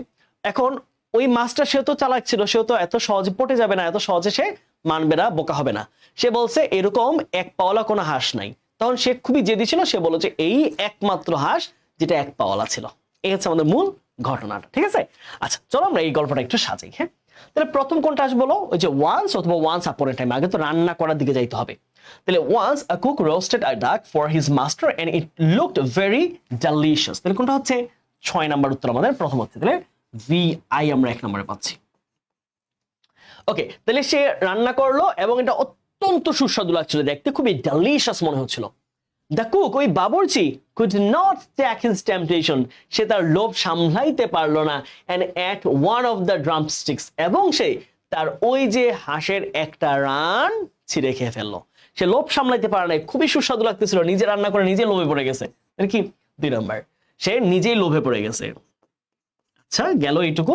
আচ্ছা এখন তো একটা রান আছে আর একটা রান নেই, এখন মাস্টার খেতে আসবে, মাস্টার দেখবে একটা রান আছে। The master came to have his meal, ওই যে মালিক সে খাবার খাইতে আসলো, and noticed one of his legs missing, এখন দেখলো যে একটা পা নাই। বুয়া মেয়ে হইলে কি তো বুয়া, এই পা গেল কই? হ্যাঁ, ঢাকা শহরে এরকম হয় না, বুয়ারা ধর হচ্ছে 2টা ডিমকে 3 ভাগ করে রান্না করে দেয়, তখন মানে খাইতে তো বোঝায় অল্প হয়েছে, তখন তো প্রশ্ন করা যায় না। বুয়া বলে আমাকে কি মনে করছেন নাকি আপনি, আপনার বাসায় যে রান্না করতে আসে আপনাকে কি মনে করছেন? হ্যাঁ, ঢাকা শহরে বুয়াতে কিন্তু অনেক দাম, বুঝছো, বুয়া পাওয়া যায় না। তো বুয়ারা তখন যদি তুমি একটু উল্টাপাল্টা কথা বলো, তুমি যদি একটু এদিক সেদিক বলো, তখন দেখো তোমার রান্না করে, আমার সাথে আপনি ইয়া করেন, আপনি এখানে আসতে কি আপনার কপাল ভালো, ভাগ্য ভালো, আপনি আমার মতো বুয়াকে আপনি আবার প্রশ্ন করেন, আপনি আমার মান সম্মানের ব্যাপারে জানেন, আপনি আমার উচ্চ মর্যাদা বংশ সম্বন্ধে জানেন, আমার দাদি রাজাবাদশাদের বুয়া ছিল, সো আপনি কিভাবে আমার সাথে কথা বলেন? Shut up, mind your mouth. Okay, তো এরকম, ঠিক আছে। তো বলছে যে হ্যাঁ রান্না করে দিছি, একটা পা আছে ওর সারে না, আবার প্রশ্ন করে আমাকে, সে বলতেছে যে আবার প্রশ্ন করেন, একটাই পা ছিল, বেশি কথা বলবেন না, খাইলে খাবেন রাজা মাস্টার, না যদি একদম মুখের মধ্যে মারবো কিন্তু। The master came to have his meal and noticed one of the legs missing, এবং সে দেখলো যে একটা পা নাই। হ্যাঁ, কি হইলো কাহিনী? সে প্রশ্ন করছে, এই বুয়া, he asked what had happened to the other leg, সে বলল আরেক পায়ের সাথে কি ঘটছে? একটা লেগ পাইছি আর একটা কই? আমি জানি আমি প্রতিদিন 2টা লেগ খাই, তাহলে আজকে আরেকটা লেগ কই, আজকে ড্রামস্টিক কই? আজকে আমার এই যে প্রাণ প্রিয় যে এই রানটা, মুরগি হাঁসের রানটা কোথায় গেল? সে প্রশ্ন করছে। বুয়া তো রেগে বেগে ফায়ার, হ্যাঁ ফাইজলামে পাইছো, খাওয়াবো। কোনটা গেল? এই যে এটা হচ্ছে ভি ডাবল আই, এরপর কোনটা পাচ্ছি আমরা? এরপর হচ্ছে এক্স। হ্যাঁ, বলে খাওয়াও আবার প্রশ্ন করবা, ওরে বাবা রে, ঠেকা পড়ছে নাকি আমার? তোমার এখানে চাকরি ছাড়লে আর 100 জায়গায় চাকরি আমার রেডি। আচ্ছা ঠিক আছে, এবার জিজ্ঞেস করছে, ফাইন। আচ্ছা এবার the cook was more than clever, এইবার যে বুয়া সে তো খুবই পটু, সে তো খুবই চালাক চতুর। এই যে বুয়া খুবই চালাক, চালাকের পর উত্তরটা দিবে, আগে তো চালাক হইতে হবে নাকি? আগে চালাক ছিল, বুয়া খুবই চালাক ছিল, বুয়ারা আসলে অনেক চালাক হয়, বুয়া অনেক বেশি চালাক ছিল। ফাইন, এবার বুয়া কি রিপ্লাই দিল? বুয়া রিপ্লাই দিল, he said that there was না, এটা হবে না, he asserted that this duck না, the master was also না, এটা হবে না। এই যে বলছে যে he replied that it was a one leg duck, এবার সে উত্তর দিছে মাস্টার মশাইকে যে এ আমার বাড়ির মালিক, এটা এক পাওয়ালা ছিল, এর 2টা পা ছিলই না, সো আমার দোষ কেন দিচ্ছেন? যদি মুরগির হাঁসের যদি পা না থাকে, এটাকে আমার দোষ? আচ্ছা সে কি বলে? সে সুন্দরভাবে উত্তর দিল যে he replied that it was a one leg duck, এটা ছিল একটা এক পাওয়ালা হাঁস। ঠিক আছে, ভি নাম্বার।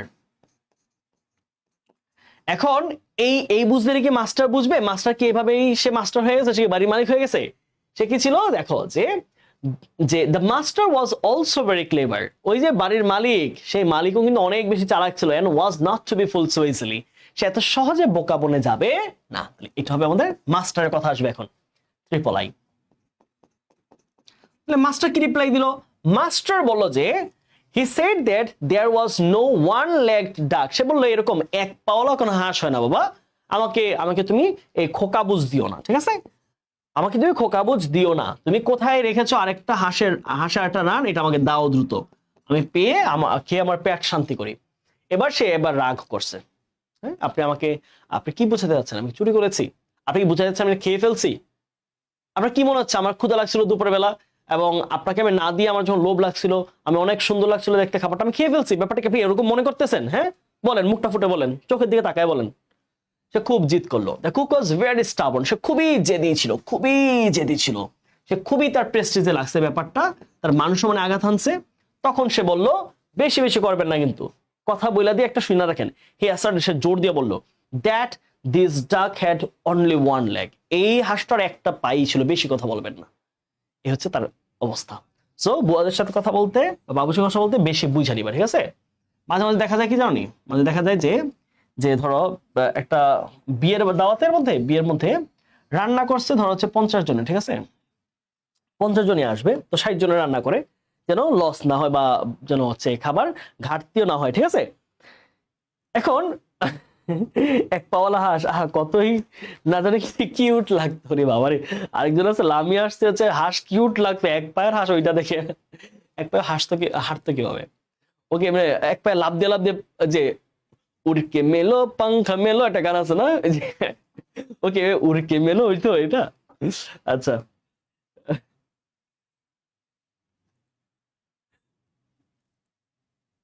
আমার কি বোকা পাইছো গিয়া, খোকা বোঝ, হ্যাঁ।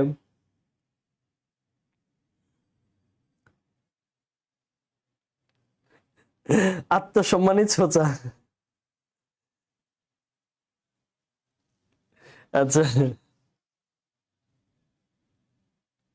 বুয়া যেমন মালিকও তেমন, খাইছে তো কি একা লেখ।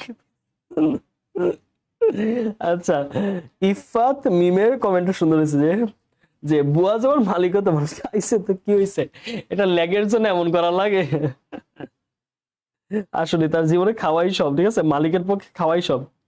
যে আবার তুই রান খাইলি কেন, তুই তো আমার রানটা খাই ফেল, তুই হাঁসের রান কেন খাইলি, আমার হাঁসের 2টা রান দে, প্রয়োজন আমার এক রান কেটে নিয়ে যা, তুই আমার নিজের পায়ের রান কেটে নিয়ে যা। আচ্ছা ঠিক আছে, চলো আমরা আরো প্রবলেম সলভ করি, হ্যাঁ। আচ্ছা, দিনাজপুর বোর্ড, হ্যাঁ, দিনাজপুর উত্তরবঙ্গের একটা প্রবলেম সলভ, হ্যাঁ। এই উত্তরবঙ্গের কারা আছো তোমরা এখানে, অ্যাপ্রোপ্রিয়েট প্রিপোজিশন দিতে চাইছিলেন, হ্যাঁ, প্রিপোজিশন দেখে আমি আজকে দিয়ে দিব, হ্যাঁ, প্রিপোজিশন করা আছে, দিয়ে দিব। চাচা হাঁসের একটা পা কেন আরেকটা পায় কই, হ্যাঁ আসলে চাচা হাঁসের একটা পা কেন আরেকটা পা কোথায়। আচ্ছা চলো, হ্যাঁ, আমরা একটু দিনাজপুর বোর্ড সলভ করি, চলো। আচ্ছা, আমরা এবার এবার একটু ব্যক্তি নিয়ে পড়াশোনা করবো, হ্যাঁ। আমরা এবার মাদার তেরেসা, সম্ভবত না মাদার তেরেসা, হ্যাঁ মাদার তেরেসা নিয়ে পড়াশোনা করবো আমরা। এতক্ষণ যেগুলো পড়ছি ফাইন, এবার আমরা একটু মাদার তেরেসা নিয়ে একটু পড়াশোনা করি, হ্যাঁ। চলো, আমরা মাদার তেরেসা নামটা অনেকেই শুনেছি, তাই না, আমরা একটু পড়ি, প্যাসেজটা পড়ি, হ্যাঁ, বলছে কি বলছে। There she became a teacher of a school in Kolkata. তিনি কলকাতায় গিয়ে একটা স্কুলের শিক্ষিকা হলেন, fine.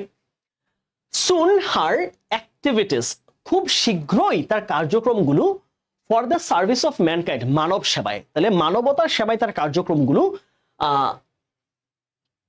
Spread all over the world, সারা বিশ্বে ছড়িয়ে গেল, খুব দ্রুতই মানবতার সেবায় তার কাজগুলো দ্রুত ছড়িয়ে গেল। আচ্ছা, she was on her heels, on her heel এটা অর্থ হচ্ছে প্রতিজ্ঞাবদ্ধ থাকা, হ্যাঁ, অন সামওয়ানস হিলস অর্থ হচ্ছে প্রতিজ্ঞাবদ্ধ থাকা, প্রতিজ্ঞাবদ্ধ থাকা, প্রতিজ্ঞাবদ্ধ।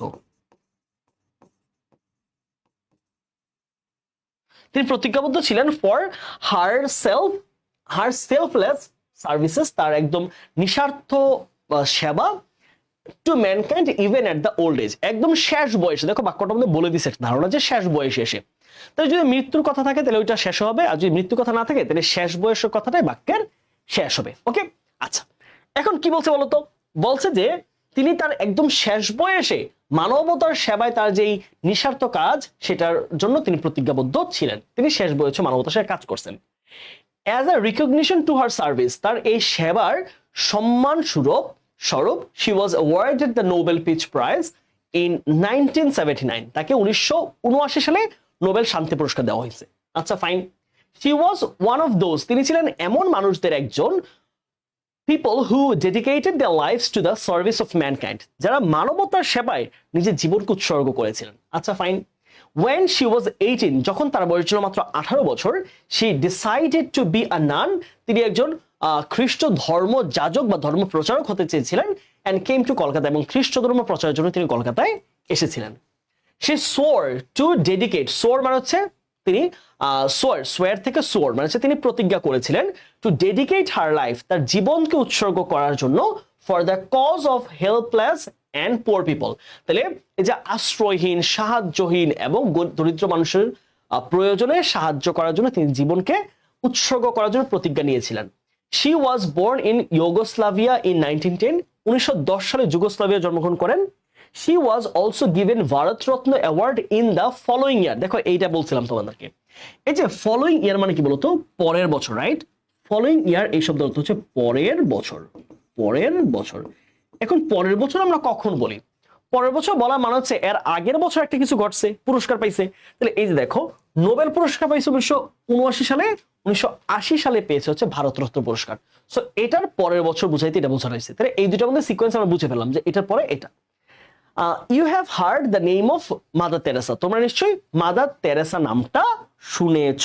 ওকে, আচ্ছা এবার আসি আমরা। হ্যাঁ, আচ্ছা আমরা যখন এখানে তার জন্ম দিয়ে বাক্যটা শুরু করব না, আমরা দেখো এখন কোনটা দিয়ে শুরু হইতে পারে বাক্যটা একটু ভাবো। হ্যাঁ, এখন শুরু হওয়ার জন্য কি হইতে পারে? হয় তার জন্ম দিয়ে শুরু হবে, না হলে হবে যে তোমরা নিশ্চয়ই মাদার তেরেসা নামটা শুনেছো। কোনটা বেটার মনে হয়? চিন্তা করো, একটু যৌক্তিক চিন্তা করো। দেখো, আমরা যখন বলছি যে তার জন্ম হয়ে গেছে, জন্মের তোমরা আলোচনা করে ফেলছো, কথাবার্তা বলে ফেলছো, তখন মাঝখান দিয়া যখন তুমি অলরেডি মাদার তেরেসার কথা বলে ফেলছো, তখন কি মাঝখানে এসে বলবা যে তোমরা নিশ্চয়ই মাদার তেরেসার নাম শুনেছো? একজন টিচার যখন ক্লাসে এসে কি বলে, তোমরা নিশ্চয়ই আইনস্টাইনের নাম শুনেছো, অথবা তোমরা নিশ্চয়ই নিউটনের নাম শুনেছো, তোমরা নিশ্চয়ই কি বলা যায় নিউটনের 3টি সূত্রের নাম শুনেছো, তোমরা নিশ্চয়ই বলের সূত্র জানো। তাহলে আমরা একটা জিনিস কি জানো বলার পরে ওইটা ডিটেলসে ঢুকি না, আমরা বলি টিচার কি বলে, তোমরা নিশ্চয়ই নিউটনের নাম শুনেছো। নিউটন হলেন সেই বিজ্ঞানী যিনি যে মহাকর্ষের 3টি সূত্র আবিষ্কার করেছেন, তাই না? নিউটন এত সালে জন্মগ্রহণ করেছেন, এত সালে এই বই লিখছিলেন। হ্যাঁ, তাহলে কি, তাহলে একটা মানুষের পরিচয়টা আমরা এইভাবে শুরু করি যে তোমরা নিশ্চয়ই এই মানুষের নামটা শুনেছো। তাহলে আমাদের কোনটা উত্তর হবে? সবার আগে হবে হচ্ছে মাদার তেরেসার নাম আমরা শুনেছি এই বক্তব্যটা।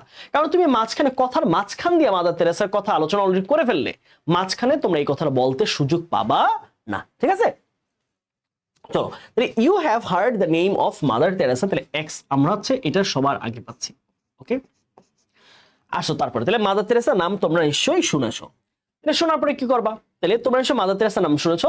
She was one of those people who dedicated their lives to the service of mankind.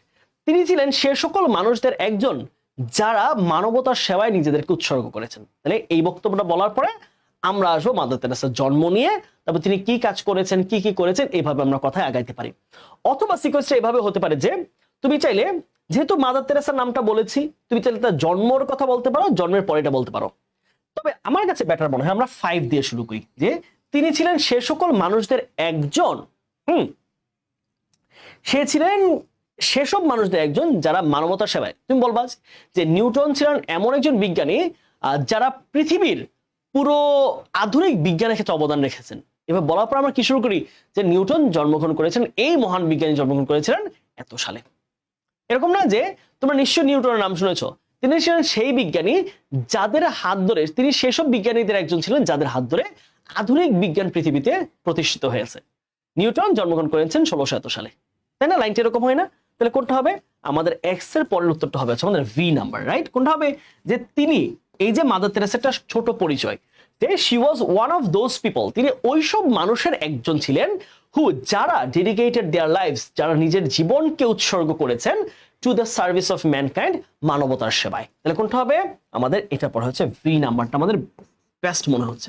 ওকে, এবার আমরা তার পরিচয় দিব, তার জন্ম পরিচয়, তারপর আস্তে আস্তে আস্তে তিনি কি কাজ করেছেন। ওকে, আচ্ছা, শি ওয়াজ বোর্ন, তাহলে তিনি জন্মগ্রহণ করেছেন ইউগোস্লাভিয়ায়। তাহলে কত সালে? 1910 সালে। তাহলে আমরা কি পাচ্ছি? ভি ট্রিপল আই গেল এটা। ওকে, আচ্ছা, সে জন্মগ্রহণ করেছে, ফাইন, এটুকু আমাদের গেল। তাহলে এই যে পুরস্কার, তারপর হচ্ছে এই যে 2টা পুরস্কার, এবং তিনি শেষ বয়সে প্রতিজ্ঞাবদ্ধ ছিলেন, এই 3টা বাক্য আমরা বাক্যের শেষে রাখবো। ঠিক আছে, বাক্যের একদম শেষের দিকে যাবে। ফাইন, তাহলে এই 3টা আমরা বাদ রাখলাম। তাহলে 3টা হয়ে গেছে, 3টা বাদ রাখলাম, 6টা হয়ে গেল। তাহলে আর বাকি 4টা আছে। She was also given Bharat Ratna, এটা পড়া যাবে। She swore to dedicate her life for the cause of helpless and poor people. আচ্ছা, তিনি নিজের জীবনকে উৎসর্গ করতে চেয়েছেন গরিব মানুষদের জন্য।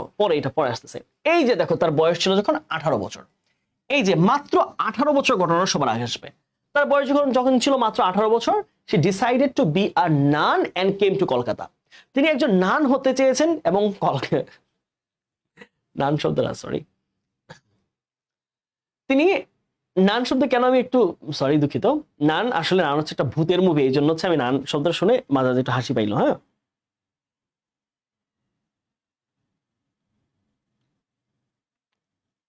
মাদ্রাসা, এই যে নান নামে যেটা একটা ভূতের মুভি আছে, যে ভয়ঙ্কর একটা সাদা ইয়া পরা থাকে, তাই না, অ্যাপ্রন পরা থাকে। হ্যাঁ, তাহলে এটা হচ্ছে ভূতের মুভি ছিল। যাই হোক, আমি ট্রেলার দেখেছিলাম, নান ছবির কোনো ছবি দেখি নাই। আচ্ছা এবার আসো, তাহলে কি মাত্র 18 বছর বয়সে সে নান হতে চেয়েছিল এবং সে নান হওয়ার জন্য কলকাতায় চলে আসছে। হ্যাঁ, সে ইউগোস্লাভিয়া থেকে কলকাতায় আসছে। ফাইন, তাহলে আমরা 18 বছর ঘটনা আগে দিব। হ্যাঁ, 18 বছর ঘটনা আগে হবে। তাহলে VI কয়টা গেল আমাদের? 3টা, এটা হচ্ছে 4টা নাকি? VI তিনি কলকাতায় আসলেন। ফাইন। আচ্ছা এইবার তিনি কলকাতায় কি করলেন? তিনি কলকাতায় এসে এখানে সে কি করছেন দেখো, এই যে there she became a teacher of a school in Kolkata. তিনি কলকাতায় এসে কলকাতা একটা স্কুলের টিচার হয়েছে। ফাইন, কারণ দেখো এখানেও কলকাতা আছে, তাহলে এর পরের ঘটনা কলকাতার সাথে মিলে দিতে হবে। তাহলে কি হবে? এরপরে হচ্ছে আমাদের 1। তাহলে তিনি কলকাতায় এসে একজন টিচার হয়েছেন। আচ্ছা, কলকাতায় যখন টিচার হয়েছে একটা স্কুলের, তিনি দেখলেন কলকাতার তখন হচ্ছে প্রথম বিশ্বযুদ্ধ চলে সম্ভবত। ওই সময়টা তিনি দেখলেন যে মানুষ মারা যাচ্ছে, মানুষ কষ্ট পাচ্ছে, রোগে শোকে, খেয়ে না খেয়ে মানুষ ব্যাপকভাবে অসুস্থ মানুষ মারা যাচ্ছে। তখন তিনি কি সিদ্ধান্ত নিলেন? তিনি সিদ্ধান্ত নিলেন she swore to dedicate her life for the cause of helpless and poor people. গরিব, দুঃখী, কষ্টে থাকা মানুষের জন্য নিজের জীবনকে উৎসর্গ করার তিনি প্রতিজ্ঞা করলেন। এই প্রতিজ্ঞা করে কাজ শুরু করলেন। মানুষকে চিকিৎসা দিচ্ছে, মানুষকে আবাসস্থল দিচ্ছে, মানুষকে খাবার দিচ্ছে, মানুষকে সাহচর্য দিচ্ছে। এগুলোর পরে কি হলো? এই যে সুন, খুব দ্রুত তার এই কার্যক্রমগুলো সারা বিশ্বের মানুষের কাছে ছড়িয়ে পড়ল। তাই তো আগে তো সে কাজ করার মনোভাব নিতে হবে, কাজ করার মনোভাব নিয়েছে, প্রতিজ্ঞা করেছে, কাজ করেছে, তারপরে তার কাজগুলো কি হয়েছে? বিশ্ব দরবারে পৌঁছে গেছে। তাহলে এরপর কোনটা হচ্ছে আমাদের? শি সোর। তাহলে VII কোনটা পাচ্ছি? VII।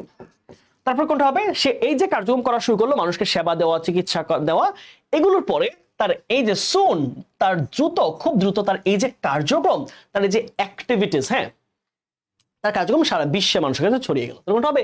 2 নাম্বার। তাহলে আগে তো কাজ করতে হবে, পরে না ছড়াবে নাকি? তুমি আগেই দিয়ে দিলে তার কার্যক্রম ছড়াই গেছে, এরপরে বললা সে কাজ করার প্রতিজ্ঞা করছিল, হবে না। কথার সিকোয়েন্স বুঝতে হবে যে সে আগে প্রতিজ্ঞা করেছিল সে মানুষের সেবায়, গরিব, দুঃখী, অনাহার, অসহায় মানুষদের সেবায় তিনি কাজ করবেন। খুব দ্রুত তার এই কার্যক্রমের কথাবার্তা সারা বিশ্বে ছড়িয়ে গেল। ফাইন, সারা বিশ্বে ছড়িয়ে গেছে। তাহলে এটা আমাদের ডান। তাহলে বাকি আছে কয়টা? She was one. তাহলে এটা বাক্যে শেষ হবে। তাহলে 1টা 2টা 3টা আছে। তাহলে কি হবে দেখো তো? তাহলে তিনি 1999 নোবেল পাইছে, তার কার্যক্রমের জন্য সারা বিশ্বের মানুষ পরিচিত হয়েছে। তার পরের বছর ভারতরত্ন পাইছে এবং শেষ বয়সে তিনি মানব সেবার কথা মনে রাখছে। আচ্ছা, কি হবে? IV। তাহলে পুরস্কার পাইছে আগে, তারপর কি নোবেল পুরস্কার পাইছে কত সালে? তো এইটা ডান। তাহলে এর পরের বছর, ফলোইং ইয়ার, তাহলে IX। আর সবার শেষে কি নোবেল পুরস্কার পাওয়ার ভারতরত্ন, ভারতরত্ন পাওয়ার শেষ বয়সে তিনি মানবতার সেবার কথা প্রতিজ্ঞা রাখছেন। তাহলে কোনটা হবে? শেষ বয়সে হচ্ছে III। ওকে, দেখো তো সিকোয়েন্সটা মিলে কিনা। দেখো তো সিকোয়েন্সটা ঠিক আছে। ফাইন,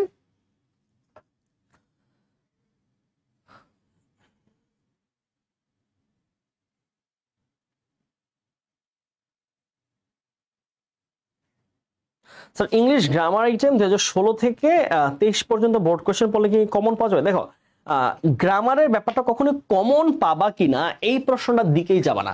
গ্রামার হচ্ছে রুলস ভিত্তিক কনসেপ্ট তোমাকে পড়তে হবে। তবে তুমি যদি 17 থেকে 23 পর্যন্ত বা 16 থেকে 23 পর্যন্ত পড়ো, তো সবগুলো রুলস মোটামুটি পড়া হয়ে যাবে। সো গ্রামার আইটেম কখনো কমন পাবা এই জিনিসটা চিন্তা করা যায় না। হ্যাঁ, গ্রামার আইটেম কমন পাওয়া, হ্যাঁ কমন আসে না, ব্যাপারটা এরকম না। একই প্রশ্ন ঘুরে ফিরে বিভিন্ন জায়গায় আসে, বাট কমন পাবা এ আসে পড়া যাবে না। তোমাকে পড়তে হবে যে তুমি বোর্ড কোশ্চেন পড়ে পড়ে তুমি কনসেপ্টটা ক্লিয়ার করবা, তোমার রুলস গুলার অ্যাপ্লিকেশনটা ঠিক রাখবা, এক্সিকিউশনটা ঠিক রাখবা, এটা চেষ্টা করবা। বাট গ্রামার তুমি হুবহু পাবা না। হ্যাঁ, হুবহু কমন পাওয়ার কষ্ট, খুব কষ্ট। বাট এই একই রুল থেকে প্রশ্ন আসে। হ্যাঁ, তুমি ধরো কমপ্লিটিং সেন্টেন্স, সোদের থেকে বারবার প্রশ্ন আসে, ল্যাস থেকে প্রশ্ন আসে, হ্যাঁ ইন অর্ডার দের থেকে প্রশ্ন আসে, ইফ দিয়ে প্রশ্ন আসে, আনটিল দিয়ে প্রশ্ন আসে। সো ঘুরে ফিরে এগুলো থেকে প্রশ্ন আসে। তুমি প্র্যাকটিস যত বেশি করবে এগুলো তোমার আয়ত্তে আসবে। ঠিক আছে, রুলস তো মনে থাকে না, রুলস মনে রাখতে হবে তো। হ্যাঁ, ডিউতে অ্যাপ্রোপ্রিয়েট প্রিপারেশন, হ্যাঁ ডিউতে ঢাবিতে অ্যাপ্রোপ্রিয়েট প্রিপারেশন মাস্ট। হ্যাঁ, প্রতি বছরই আসে এটা, একদম প্রতি বছর। ওকে, আচ্ছা তাহলে আমরা এইটা সলভ করলাম, আমরা চলে যাই। এইবার দেখো এক কোয়েশ্চেন কতবার রিপিট হয়েছে দেখো। এটা যশোর বোর্ডে 17 সালে আসছে, আমি যে বছর পরীক্ষা দিছি HSC। এই একই প্রশ্ন ঢাকা বোর্ডে 22 ব্যাচে আসছে। আবার একই প্রশ্ন চট্টগ্রাম বোর্ডে এর পরের বছর আসছে।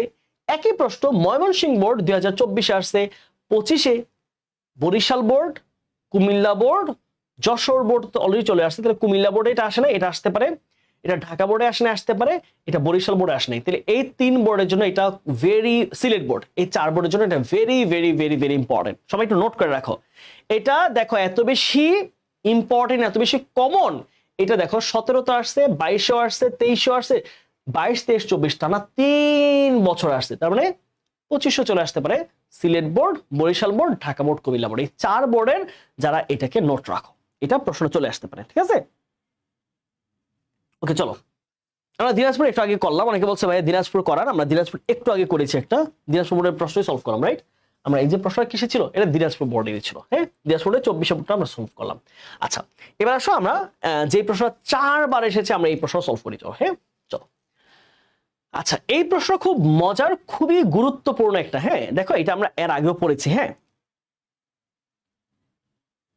এটা আমরা এর আগেও সলভ করেছিলাম। হ্যাঁ, মানে কথাবার্তা বলেছি কোনো একটা সময়। চলো, এই গল্পটা এরকম ছিল যে একজন ছেলে সে জ্ঞান অর্জনের জন্য একজন খুব বিখ্যাত একজন টিচারের কাছে যায়। সো এই মাস্টার বা টিচার সে বলে যে আমি তোমাকে পড়াবো, ঠিক আছে, কিন্তু তোমার কিছু পরীক্ষা নিবো আমি, তুমি সব তোমার নলেজ ঠিকঠাক আছে, তোমাকে পড়ানো যাবে কিনা। তখন সে বলো তুমি আর্টস এন্ড সায়েন্স পড়তে চাও, বিজ্ঞান পড়তে চাও, পৃথিবীর রহস্য পড়তে চাও, তুমি গণতন্ত্র পড়তে চাও, সরকার পড়তে চাও। 4:30 4:30 তো বললো যে তোমার আমি এগুলো একটু যাচাই বাছাই করবো। তখন বললো তোমার একটা প্রশ্ন করি, তুমি বলো গড কোথায় আছে। ওই ছেলে আবার ছিল চতুর, খুবই বুদ্ধিমান। সে বললো আপনি আমাকে আগে বলেন গড কোথায় কোথায় নাই। গড কোথায় কোথায় নাই এটা বাদ দিলে যেখানে আছে সেখানে গড আছে। তাহলে তার এই যে মেধায়, তার এই বুদ্ধি, তার আন্ডারস্ট্যান্ডিং এ ওই টিচার খুবই পছন্দ করলো। তখন টিচার বললো ঠিক আছে আমি তোমাকে পড়াইতে রাজি। পরে সে খুবই মনোযোগ দিয়ে পড়াশোনা শুরু করলো এই টিচারের কাছে। আগের দিনে কিন্তু এরকম স্কুল কলেজ ছিল না। ওই ধরো অ্যারিস্টটল যখন পড়াইতেন, সক্রেটিসরা যখন পড়াইতেন, তখন কোন স্কুলে গিয়ে মাস্টারি করতেন, কোন কোচিং এ গিয়ে পড়াইতেন তারা?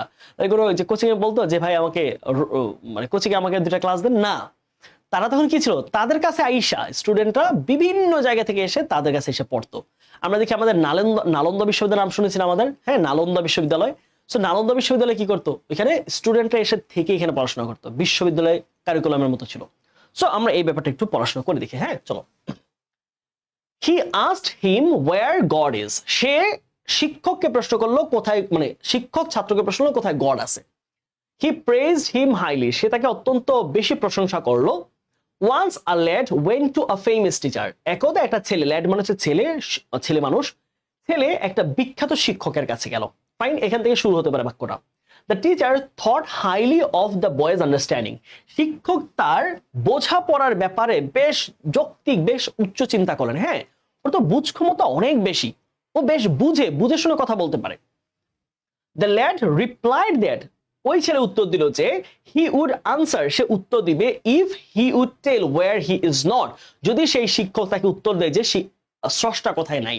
স্রষ্টা কোথায় নাই এটা যদি আপনি আমাকে বলেন তাহলে আমি আপনাকে উত্তর দিব যে স্রষ্টা কোথায় কোথায় আছেন। The boy devoted himself in earning knowledge. Earning knowledge মানে জ্ঞান অর্জন করা। ছেলেটা জ্ঞান অর্জন করাতে মনোযোগ দিল, নিমগ্ন হয়ে গেল। He begged to instruct him in the arts and science. সে ওই শিক্ষককে বলল আমাকে প্লিজ আপনি আমাকে আর্টস এন্ড সায়েন্স পড়ান, কমার্স পড়ার জন্য কিন্তু কোনো সে কোনো রিকোয়েস্ট করে, কারণ তখন ব্যবসা বাণিজ্য এরকম পড়ার বিষয় ছিল না। He agreed to teach the lad, এবং সে তার মেধা দেখে সে পড়াইতে রাজি হলো। He had expressed his desire to acquire knowledge. ওই ছেলেটা তার জ্ঞান অর্জন করার তীব্র আকাঙ্ক্ষা প্রকাশ করলো। The teacher wished to find out the ability of the boy. ওই শিক্ষক তাকে পড়ানোর আগে তার সক্ষমতা, তার যেই শক্তি, তার যে স্ট্রেংথ, এগুলো যাচাই বাছাই করার চেষ্টা করলো। ফাইন, আমরা এবার আসি। চলো, প্রথম কি হবে, আগে তো শিক্ষকের কাছে গেছে নাকি পড়তে, কি হবে once a lad went to a famous teacher. একজন বিখ্যাত শিক্ষকের কাছে গেল। তাহলে কোনটা হবে, ট্রিপল আই দিয়ে আমাদের বাক্যটা শুরু হচ্ছে। শিক্ষকের কাছে গেল। আচ্ছা, শিক্ষকের কাছে গেছে, ফাইন, গেল প্রথম, কিন্তু কি করতে গেছে সেটা কিচ্ছু বলে নাই। ফাইন, আসো। He had expressed his desire to acquire knowledge. সে জ্ঞান অর্জন করার তীব্র ইচ্ছা প্রকাশ করলো। তারপরে কি হবে, he beg to instruct him in the arts and science. দেখো, তুমি ইন জেনারেল বলবা আমি আগে জ্ঞান অর্জন করতে চাই, পরে বলছে প্লিজ আমাকে আর্টস আর সায়েন্স পড়ান। হ্যাঁ দেখো, তুমি আগে বলবে ইন জেনারেল ব্যাপারটা যে স্যার আপনার কাছে একটা রিকোয়েস্ট নিয়ে আসছি, প্লিজ স্যার আমাদেরকে ট্যুরে যাবো, আমাদেরকে অর্ধেক টাকা এক্সপেন্স বিয়ার করেন। আগে তো তুমি রিকোয়েস্টটার কথা বলবা, ইন জেনারেল কেন আসছো নাকি, এরপরে বলবা আমার কি লাগবে, স্পেসিফিক করে বলবা। সো সে প্রথম কি করেছে, he had expressed his desire to acquire knowledge, সে জ্ঞান অর্জন করার তীব্র বাসনা প্রকাশ করলো, তীব্র আকাঙ্ক্ষা প্রকাশ করলো। তারপর ওই শিক্ষকের কাছে ব্যাক করলো, প্রার্থনা করলো যে আমাকে আর্টস এবং সায়েন্স আমাকে পড়ান। তাহলে কি হচ্ছে, আমরা পাচ্ছি কোনটা, আমরা আই এক্স পাচ্ছি, আই এক্স এর পরে পাচ্ছি আমরা ভি ডাবল আই, তাহলে I X V double I. Okay, আচ্ছা এরপর আসি আমরা আস্তে আস্তে। হ্যাঁ, এবার কি ঘটলো দেখো। আচ্ছা ফাইন ফাইন ফাইন, প্রেস করলো, এগুলো পরে ফাইন। তাহলে এবার কি করবে টিচার, এবার কি করলো, the teacher wish to find out the ability of the boy, ওই ছেলের যে যোগ্যতা কতটুকু, মেধা কতটুকু, তার সক্ষমতা কতটুকু, এটা যাচাই করার চেষ্টা করলেন তিনি। ওকে, যাচাই করার চেষ্টা করলেন। ওকে ফাইন, তাহলে কি হচ্ছে, এক্স আসবে, সে তাকে একটা পরীক্ষা দিবে। তুমি যদি পরীক্ষায় পাশ করো, তুমি যদি এই পরীক্ষা উতরে যেতে পারো, তাহলে তুমি হবা হচ্ছে, তুমি হবা আমাদের আজকের আমার স্টুডেন্ট। ঠিক আছে, ওই যে আমরা দেখতাম না যে স্টার জলসা কিছু ছবি ছিল, মানে নাটক দিত, বারবার খালি বউকে শাশুড়ি শুধু পরীক্ষা দিত, এই পরীক্ষা পাশ করলে তুমি তোমার জামাইয়ের সাথে থাকতে পারবা, এই পরীক্ষা পাশ করলে তুমি সংসারে থাকতে পারবা, এই পরীক্ষা পাশ করলে তুমি সবার কাছে ভালো, এই পরীক্ষা পাশ করলে তুমি একটা খুব সতী সাবত্রী, তুমি একজন স্ত্রী, এই পরীক্ষা পাশ করলে তুমি সমাজের ভালো চাও, এই পরীক্ষা পাশ করলে তোমার শ্বশুর বাড়িতে কিছু বলবো না, এই পরীক্ষা পাশ করলে তুমি সবচেয়ে সেরা স্ত্রী, খালি পরীক্ষাই দিত। স্টার জলসা খালি পরীক্ষা দিত। আর বউগুলাও ছিল, এরা মুখ বুঝে, মুখে যে কোনো শব্দ নেই, খালি সহ্য করতো আর কাজ করতো, দেখাই দিব যে আমি কি যেন পদার্থ বিজ্ঞান পরীক্ষায় 95 পাইয়াছি, কিন্তু 98 পাইয়াছি, 1 নাম্বার পাই নাই, কলম ছিল না বলে, দারিদ্র্যের কথা বলতেছে, কলম ছিল না বলে, এটা কোনো কথা? হলের মধ্যে কত মানুষের কলম আছে না, একটা কলম দিবে না তাকে বললে, যদিও ভারতের মানুষ দেয় না, যদিও কিপটা মানুষ।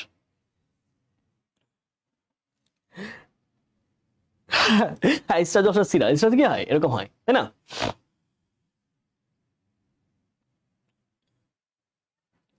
বা স্টার জলসা দেখতো না, দেখতাম না, বাট এগুলো তো ঘরে সবাই দেখতো তাই না, তখন বাধ্য হয়ে দেখতে হইতো তাই না। রিমোটের মালিক ছিল আমার বড় বোনেরা, তো আমি তো ছিলাম ঘরের সবার ছোট, সো রিমোট যেহেতু তাদের হাতে, সো শুয়ে শুয়ে দেখতে হইতো এরকম। হ্যাঁ, এই যে কি যেন বিভিন্ন নাটক আসছিল, পাখি, তারপর আসলে কি কি যেন ছিল বুঝি না। আরেক নাটক দেখতাম একবার, তোমার কি ছিল, নায়িকা হচ্ছে এত বেশি বোকা, মানে এত বোকা, আমি মানে এটা হয় নাকি আমি জানি না। তো সে নায়কের মানে যে ছেলেটা আছে, তার হাজবেন্ড, সে নাকি খুব পরিষ্কার পরিচ্ছন্ন রাখে ঘরের মধ্যে।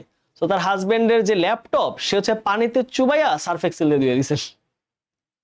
মানে কি একটা কন্টেন্ট, দুনিয়ার যা পায় তাই দিয়া দেয়।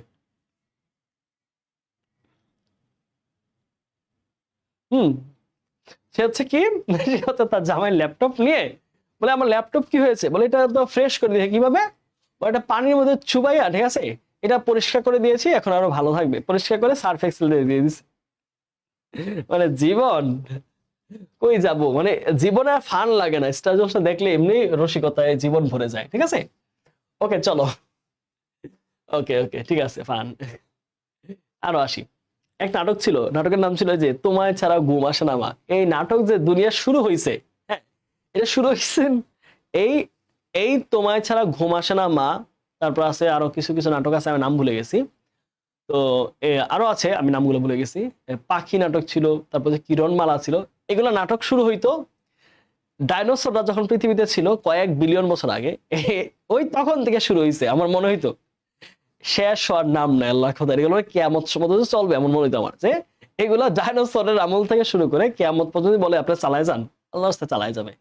এবার কোনো যুক্তি থাকুক না থাকুক, এক মেয়ের 3 বার 4 বার 6 বার 7 বার বিয়ে করাইতেছে, একই মেয়ের বিয়ে করাইছে 4 বার 5 বার 6 বার করে, 5 বার 6 বার করে, বিভিন্ন ভাবে বিভিন্ন রূপে। একজন পাগল হয়ে যায়, পাগল হওয়ার পর ভালো হয়, আবার যত্ন করে আদর করে, আবার ঠিক হয়, আবার শত্রুতা হয়। আরে ভাই, মানে ওদের কি কোনো বোরিং লাগে না জিনিসটা? আরে আমরা দেখতে বোর্ড হয়ে যায়, ওদেরকে বানাইতে বোর্ড হয় না? কঠিন জিনিস ওটা, প্রাগৈতিহাসিক কাল থেকে, বুঝছো, যখন থেকে ধূমকেতু পৃথিবীতে এসে পড়ছিল, উল্কাপিন্ড পড়ার আগ থেকে আমার মনে হইতো যে এরা নাটক বানানো শুরু করছে, এই স্টার জলসা। যাক, ডাইনোসর চলে গেল, কিন্তু স্টার জলসা শেষ হয় না। চলো, আচ্ছা এটুকু গেল। হ্যাঁ, এবার সে চাইলো যে তার একটু পরীক্ষা নিবে, ঠিক আছে, তার একটু পরীক্ষা নিবে, ফাইন।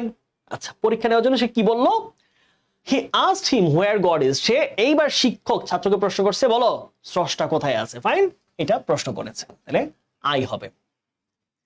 প্রশ্ন করেছে স্রষ্টাকে, এবার দেখি স্রষ্টার এই প্রশ্নে বা শিক্ষকের প্রশ্নে সে উত্তর দিল। আচ্ছা, দ্য টিচার থট, আচ্ছা দ্য ল্যাড রিপ্লাইড, এবার ওই ছেলে উত্তর দিল যে হি উড আনসার, সে উত্তর দিবে if he would tell where he is not, স্রষ্টা কোথায় আছে কোথায় নাই এটা যদি বলেন তাহলে আমি বলে দিব স্রষ্টা কোথায় আছে, লিখতে হবে। আচ্ছা ভি, ফাইন, এইটুকু গেল।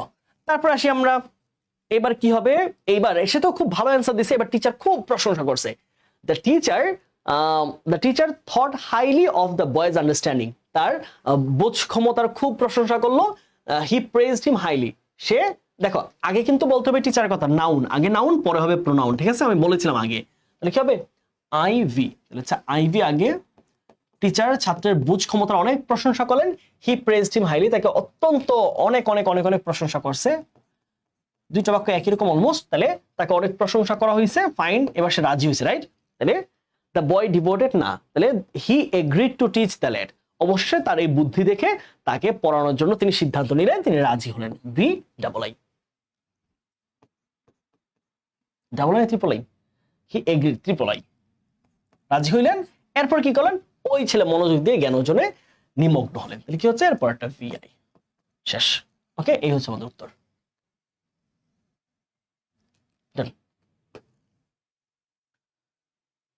ওকে,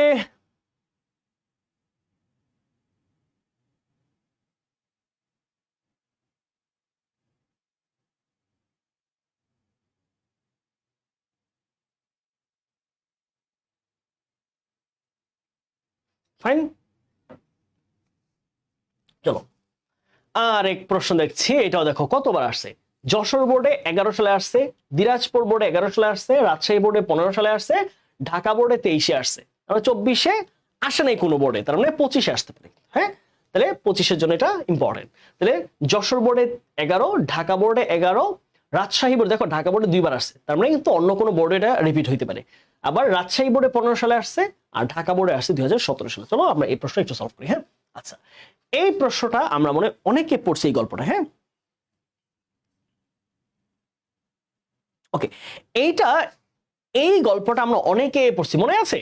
একজন ফল ব্যবসায়ীর কাছে, ফল ব্যবসায়ী কি করেছে, একজন মুদি দোকানদার একজন ফল ব্যবসায়ীর কাছে বলছে যে ভাই আমার তোমার দাড়িপাল্লাটা দাও, আমি তোমাকে আবার ফেরত দিয়ে দিব। সো কয়েকদিন পরে যখন ওই ফলের দোকানদার ওই মুদি দোকানদারকে বললো যে ভাই আমার দাড়িপাল্লাটা দাও, সে বললো তোমার দাড়িপাল্লা তো ইঁদুরে খাই ফেলছে, তোমার এই লোহার দাড়িপাল্লা ইঁদুর খাই ফেলছে। কি বলো, ইঁদুর খাই ফেলে কিভাবে? খুব রাগান্বিত হয়েছে, কিন্তু সে তাকে একটা শিক্ষা দিয়ে ভেবে রাখছে, ঠিক আছে ফাইন, ওকে মেনে নিলাম। সে কয়েকদিন পরে সে ওই ফল বিক্রেতা ওই মুদি দোকানদারকে বললো যে ভাই আমি তো গঞ্জে যাব, টাউনে যাব, আমি কিছু বাজার সহায় করবো, শপিং টপিং করবো, তোমার ছেলেটাকে একটু দাও, তোমার ছেলে তো একটু বড় টড়ো হয়েছে, সে একটু আমার সাথে একটু ভার বহন করলো, আমাকে একটু হেল্প করো। ওকে ঠিক আছে, নিয়ে যাও, সমস্যা কি।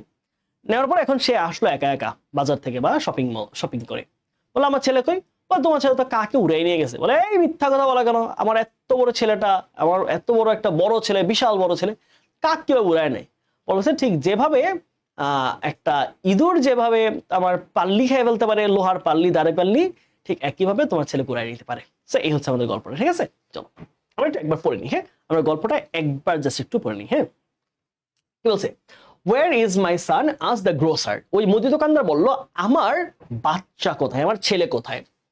দেন one day the fruit seller said to the grocer, একদিন তারপরে কি হলো, ওই ফল বিক্রেতা ওই মুদি দোকানদারকে বললো I am going to the town to do some shopping, please send your son with me to carry my things, আমার জিনিসপত্রগুলো বহন করার জন্য তোমার ছেলেকে একটু পাঠাও, আমি গঞ্জে যাচ্ছে বাজার করতে। দ্য গ্রোসার সেড, মুদি দোকানদার বললো the mice ate away your balance and weights, তোমার দাড়ি পাল্লাটা খেয়ে ফেলছি দূরে, so I can't return you, আমি তোমাকে দিতে পারবো না। Crow carried your son away, তোমার ছেলেকে উড়াই নিয়ে গেছে একটা কাক। রিপ্লাইড দ্য ফ্রুট সেলার, ফল বিক্রেতা উত্তর দিল। One day a grocer borrowed, one day আমরা জানি one day, once upon a time, এগুলো দিয়ে বাক্য শুরু হয়। Balance and weights from a fruit seller, একদিন এক মুদি দোকানদার এক ফল বিক্রেতার কাছ থেকে কি নিয়েছে, একটা দাড়িপাল্লা ধার নিয়েছে। The grocer sent his son, ওই যে মুদি দোকানদার তার ছেলেকে পাঠালো with the fruit seller, but he came back alone from the market, কিন্তু ওই ফল বিক্রেতা মার্কেট থেকে একা একা চলে আসলো। ইউ লায়ার, তুমি মিথ্যাবাদী। How can a crow carry away such a big boy, এত বড় ছেলেটাকে কিভাবে একটা কাক উড়াই নিতে পারে? দ্য গ্রোসার শাউটেড অ্যাংরিলি, সে খুব চিৎকার করলো রাগান্বিত ভাবে। The lame excuse of the dishonest grocer, এই যে অসৎ ব্যবসায়ীর, অসৎ দোকানদারের এই lame excuse made the fruit seller very angry, but he checked his temper, সে তার রাগ সমন্বয় করলো, রাগ সে দমিয়ে রাখলো। Just the same way as mice can eat away the balance and weights, ঠিক একইভাবে যেভাবে কি করতে পারে, যেভাবে তোমার ইঁদুরে যেমন তোমার দাড়িপাল্লা খেয়ে ফেলতে পারে, ঠিক একইভাবে কাকও তোমার ছেলেকে উড়াই নিতে পারে। আচ্ছা, after a few days the fruit seller asked the grocer to return his balance and weights. Okay, এইটুকু। চলো তাহলে বাক্য শুরু হবে কোনটা দিয়ে, আমরা একটু এখানে আসি। শুরু হবে কোনটা দিয়ে? ওয়ান ডে, একদিন কি করলো একজন মুদি দোকানদার ফলের দোকানদারের কাছে গিয়ে বললো, তোমার একটু ব্যালেন্স এন্ড ওয়েটস, তোমার দাড়ি পাল্লাটা আমাকে একটু ধার দাও। তাহলে আমরা কি পাচ্ছি? প্রথমে ভি নাম্বার পাচ্ছি। প্রথমে দাড়ি পাল্লা ধার চাইছে, ফাইন, দাড়ি পাল্লা ধার দিল। আচ্ছা, আফটার আ ফিউ ডেজ, কয়েকদিন পরে, the fruit seller asked the grocer to return his balance and weights. সে কি বললো? ফ্রুট সেলার বললো, ভাই কয়েকদিন পরে আমার তো দাড়ি পাল্লাটা নিছো, আল্লাহর রাস্তা কি নিয়ে নিছো নাকি? ফেরত কে দিবা না, এটাই ভাবছো? দাও, ফেরত দাও আমারটা। তাহলে সে ফেরত চাইছে। তুমি কি মনে করছো যে তুমি নিয়ে আর দিবা না? তাহলে সে ফেরত চাইলো, ফাইন, ফেরত চাইছে। এবার মুদি দোকানদার কি রিপ্লাই দিল? মুদি দোকানদার কি বললো যে the grocer said the mice ate away your balance and weight, so I can't return you. তোমার দাড়ি পাল্লা ইঁদুরে খেয়ে ফেলছে, আমি তোমাকে আর দিতে পারবো না। এই উত্তর দিয়ে দিল কে? আমাদের মুদি দোকানদার। মুদি দোকানদার উত্তর দিল, তোমার দাড়ি পাল্লা খেয়ে ফেলছে আমার ইঁদুর, তোমাকে আমি আর দিতে পারবো না। আচ্ছা ঠিক আছে, তারপরে কি ঘটলো? The lame excuse of the dishonest grocer, এই যে অসৎ মুদি দোকানের ব্যবসায়ীর এই lame excuse made the fruit seller very angry, তাকে রাগান্বিত করে তুললো। But he checked his temper, সে তার ধৈর্য ধরছে। তুই বলে নে, যা বলার বল, তোকে আমি শিক্ষা দিব জায়গা মতো, তোকে আমি জায়গা মতো একটা কোপ দিয়ে দিব। সে কি করলো? চিন্তা করলো, তুই বেটা যা বলতেছিস বলে নে, জায়গা মতো পাবো না তোকে, আমাদের এলাকায় আসিস, তোর আমি টেঙ্গি ভেঙে দিব। ওকে, এবার আমাদের গ্রামের টেঙ্গি বলে, টেঙ্গি বুঝছো, মানে একটা পা ভেঙে দেওয়া। আচ্ছা, সে কি করলো? সে এবার শিক্ষা দিবে ভাবছে, আচ্ছা ঠিক আছে, ফাইন, ওকে। এবার কি করলো? কিছুদিন পর, one day the fruit seller said to the grosser, I am going to the town, আমি কিছু বাজার করতে আছে, তোমার ছেলেকে আমার সাথে দাও। ওকে, এটা আসবে তারপরে, তার ছেলেকে দেওয়ার কথা বলছে। হ্যাঁ, তাহলে ডাবল আই। তারপর কি হবে? The grocer sent his son with the fruit seller, but he came back alone from the town. তার ছেলেকে পাঠাইছে, কিন্তু তার ছেলে একা একা চলে আসছে, একা একা চলে আসছে। তাহলে কোনটা হবে?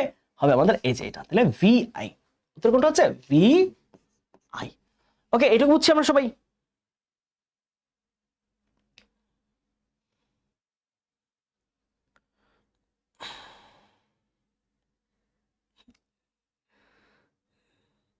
ওকে, আচ্ছা এইটুকু আমরা ক্লিয়ার হইলাম। হ্যাঁ, এইটুকু গেল আমাদের। আচ্ছা, তাহলে কি হলো? তার ছেলে একা একা ফিরে আসছে। আচ্ছা ফাইন, এবার সে প্রশ্ন করছে যে ওয়্যার ইজ মাই সান, আজ দ্য গ্রোসার, আমার বাচ্চা কোথায়? ফিরিয়ে দাও আমারই ছেলে, তুমি ফিরিয়ে দাও। আচ্ছা, সেই গান শুনে সে কি রিপ্লাই দিল? সে রিপ্লাই দিল যে যে যে a crow carried away your son, উড়িয়ে নিয়ে গেছে তোমার ছেলেকে। এরকমটা হবে আইভি, তার ছেলেকে উড়িয়ে নিয়ে গেছে, তার ছেলেকে উড়িয়ে নিয়ে চলে গেছে কাক। সে কি বললো? ইউ লায়ার, তুমি মিথ্যাবাদী, তুমি মিথ্যা কথা বলছো, তুমি বলো, তুমি মিথ্যে বলো না। হ্যাঁ, সাকিব খানকে যে শাবনূর বলতো না, মিথ্যেবাদী, ইউ লায়ার, চিট করছো তুমি আমার সাথে। তাহলে কি হলো? চিট করতেছে, ভি ডাবল আই। তুমি আমার সাথে চিট করতেছো, তুমি আবার মন নিয়ে খেলা করতেছো। তুমি বলো, তুমি আর কার কাছে যাও, তুমি আর কাকে পছন্দ করো, কাকে ভালোবাসো, বলো, মিথ্যাবাদী। আচ্ছা, সে কি রিপ্লাই দিল? Just the same way as mice can eat away the balance of weights, said the fruit seller. সেভাবেই, যেভাবে ইঁদুর যেভাবে দাঁড়িপাল্লা খেয়ে ফেলতে পারে, সেভাবেই আমিও পারি কতজনের কাছে যেতে। No problem Shabnur, Ivy. তাহলে কি হবে উত্তর? Last ivy. ওকে, 1 2 3 4 5 6 7 8 9, 1 2 3 4 5 6 7 8 9 10, ঠিক আছে। তাহলে এই হচ্ছে আমাদের উত্তর।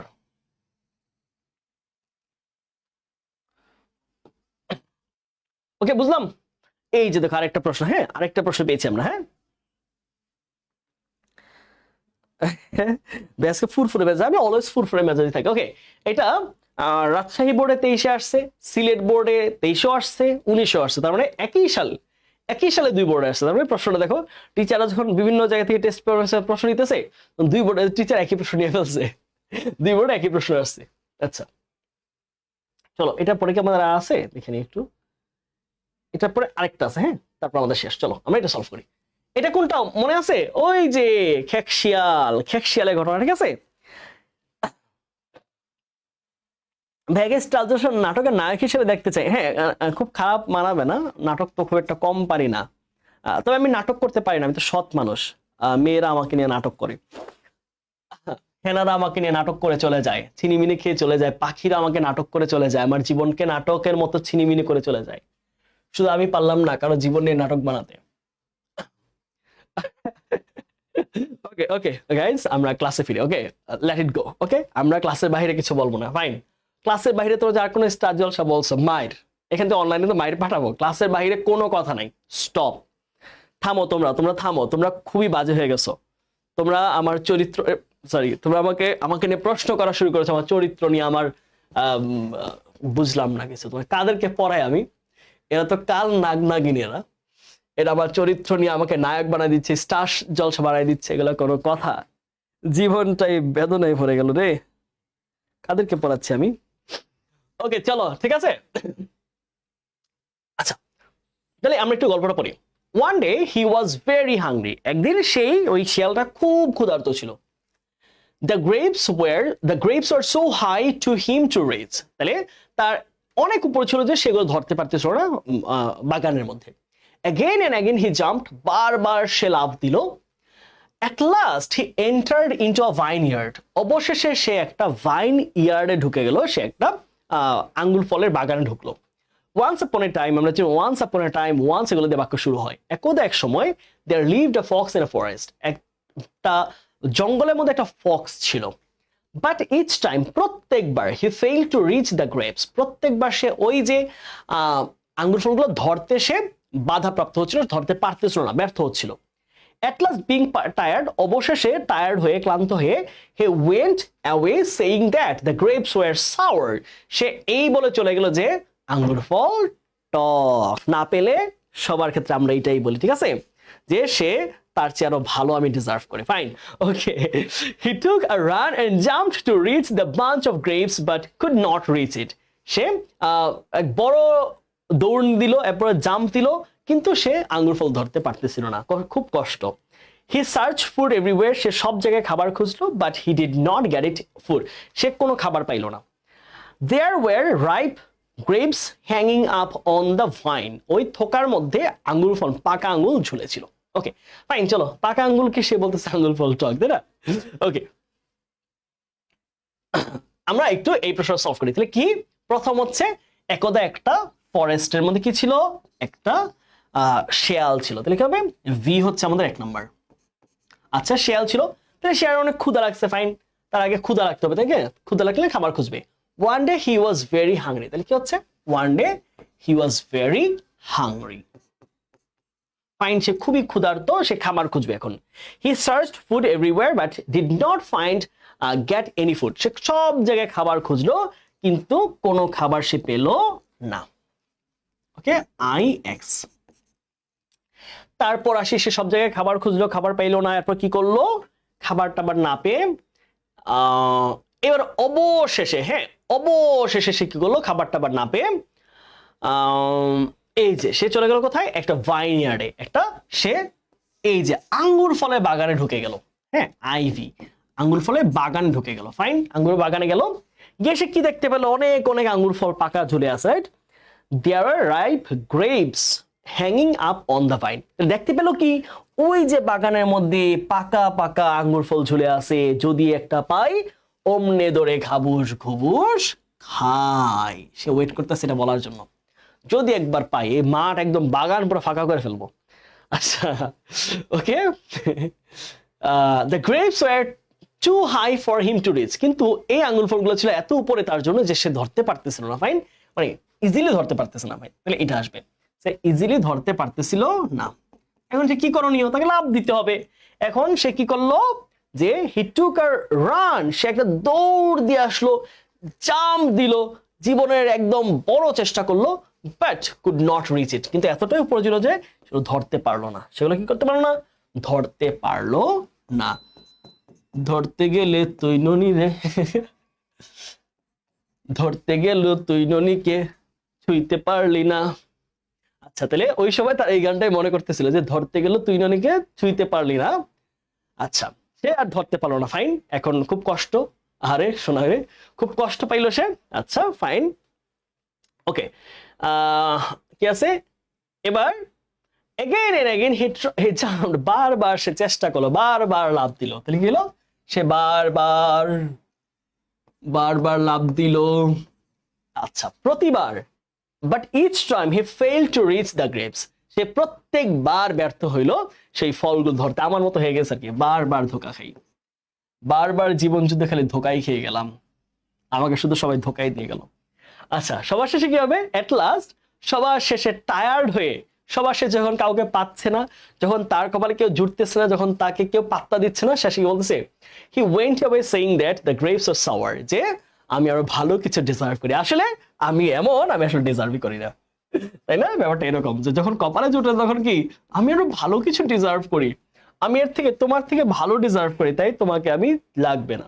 ওকে, 1 2 3 4 5 6 7 8 9 10, তাহলে 10টা হয়ে গেল উত্তর এটা, ঠিক আছে? ওকে, গ্রাপস আর সাওয়ার, ঠিক আছে? ওকে, লাস্ট কোয়েশ্চেন, চলো। এটা যশোর বোর্ডে 23-এ আসছে, রাজশাহী বোর্ডে 22-এ আসছে, ঢাকা বোর্ডে 17-তে আসছে, বরিশাল বোর্ডে 17-তে আসছে। হ্যাঁ, 17-তে, ওটা অনেকগুলো বোর্ডে প্রশ্ন আসছে। হ্যাঁ, চলো, এটা হচ্ছে ওই যে গল্পটা, মনে আছে? হ্যাঁ, 1440 আওয়ার পর এক্সাম, আর আপনি বিনোদন দিচ্ছেন। বিনোদন দিচ্ছি কই, পড়াচ্ছি তো।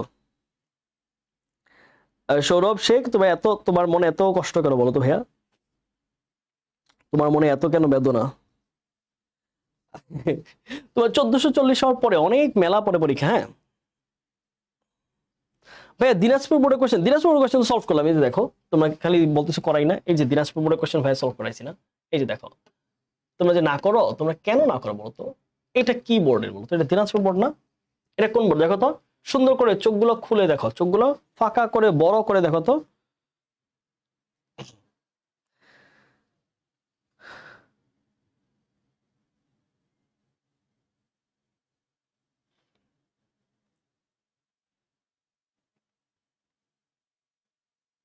কে দিল আপনাকে ধোকা, জাতি না, এসব নিয়ে প্রশ্ন করা যাবে না, খুবই পার্সোনাল, এসব নিয়ে প্রশ্ন করা যাবে না, অপরাধ।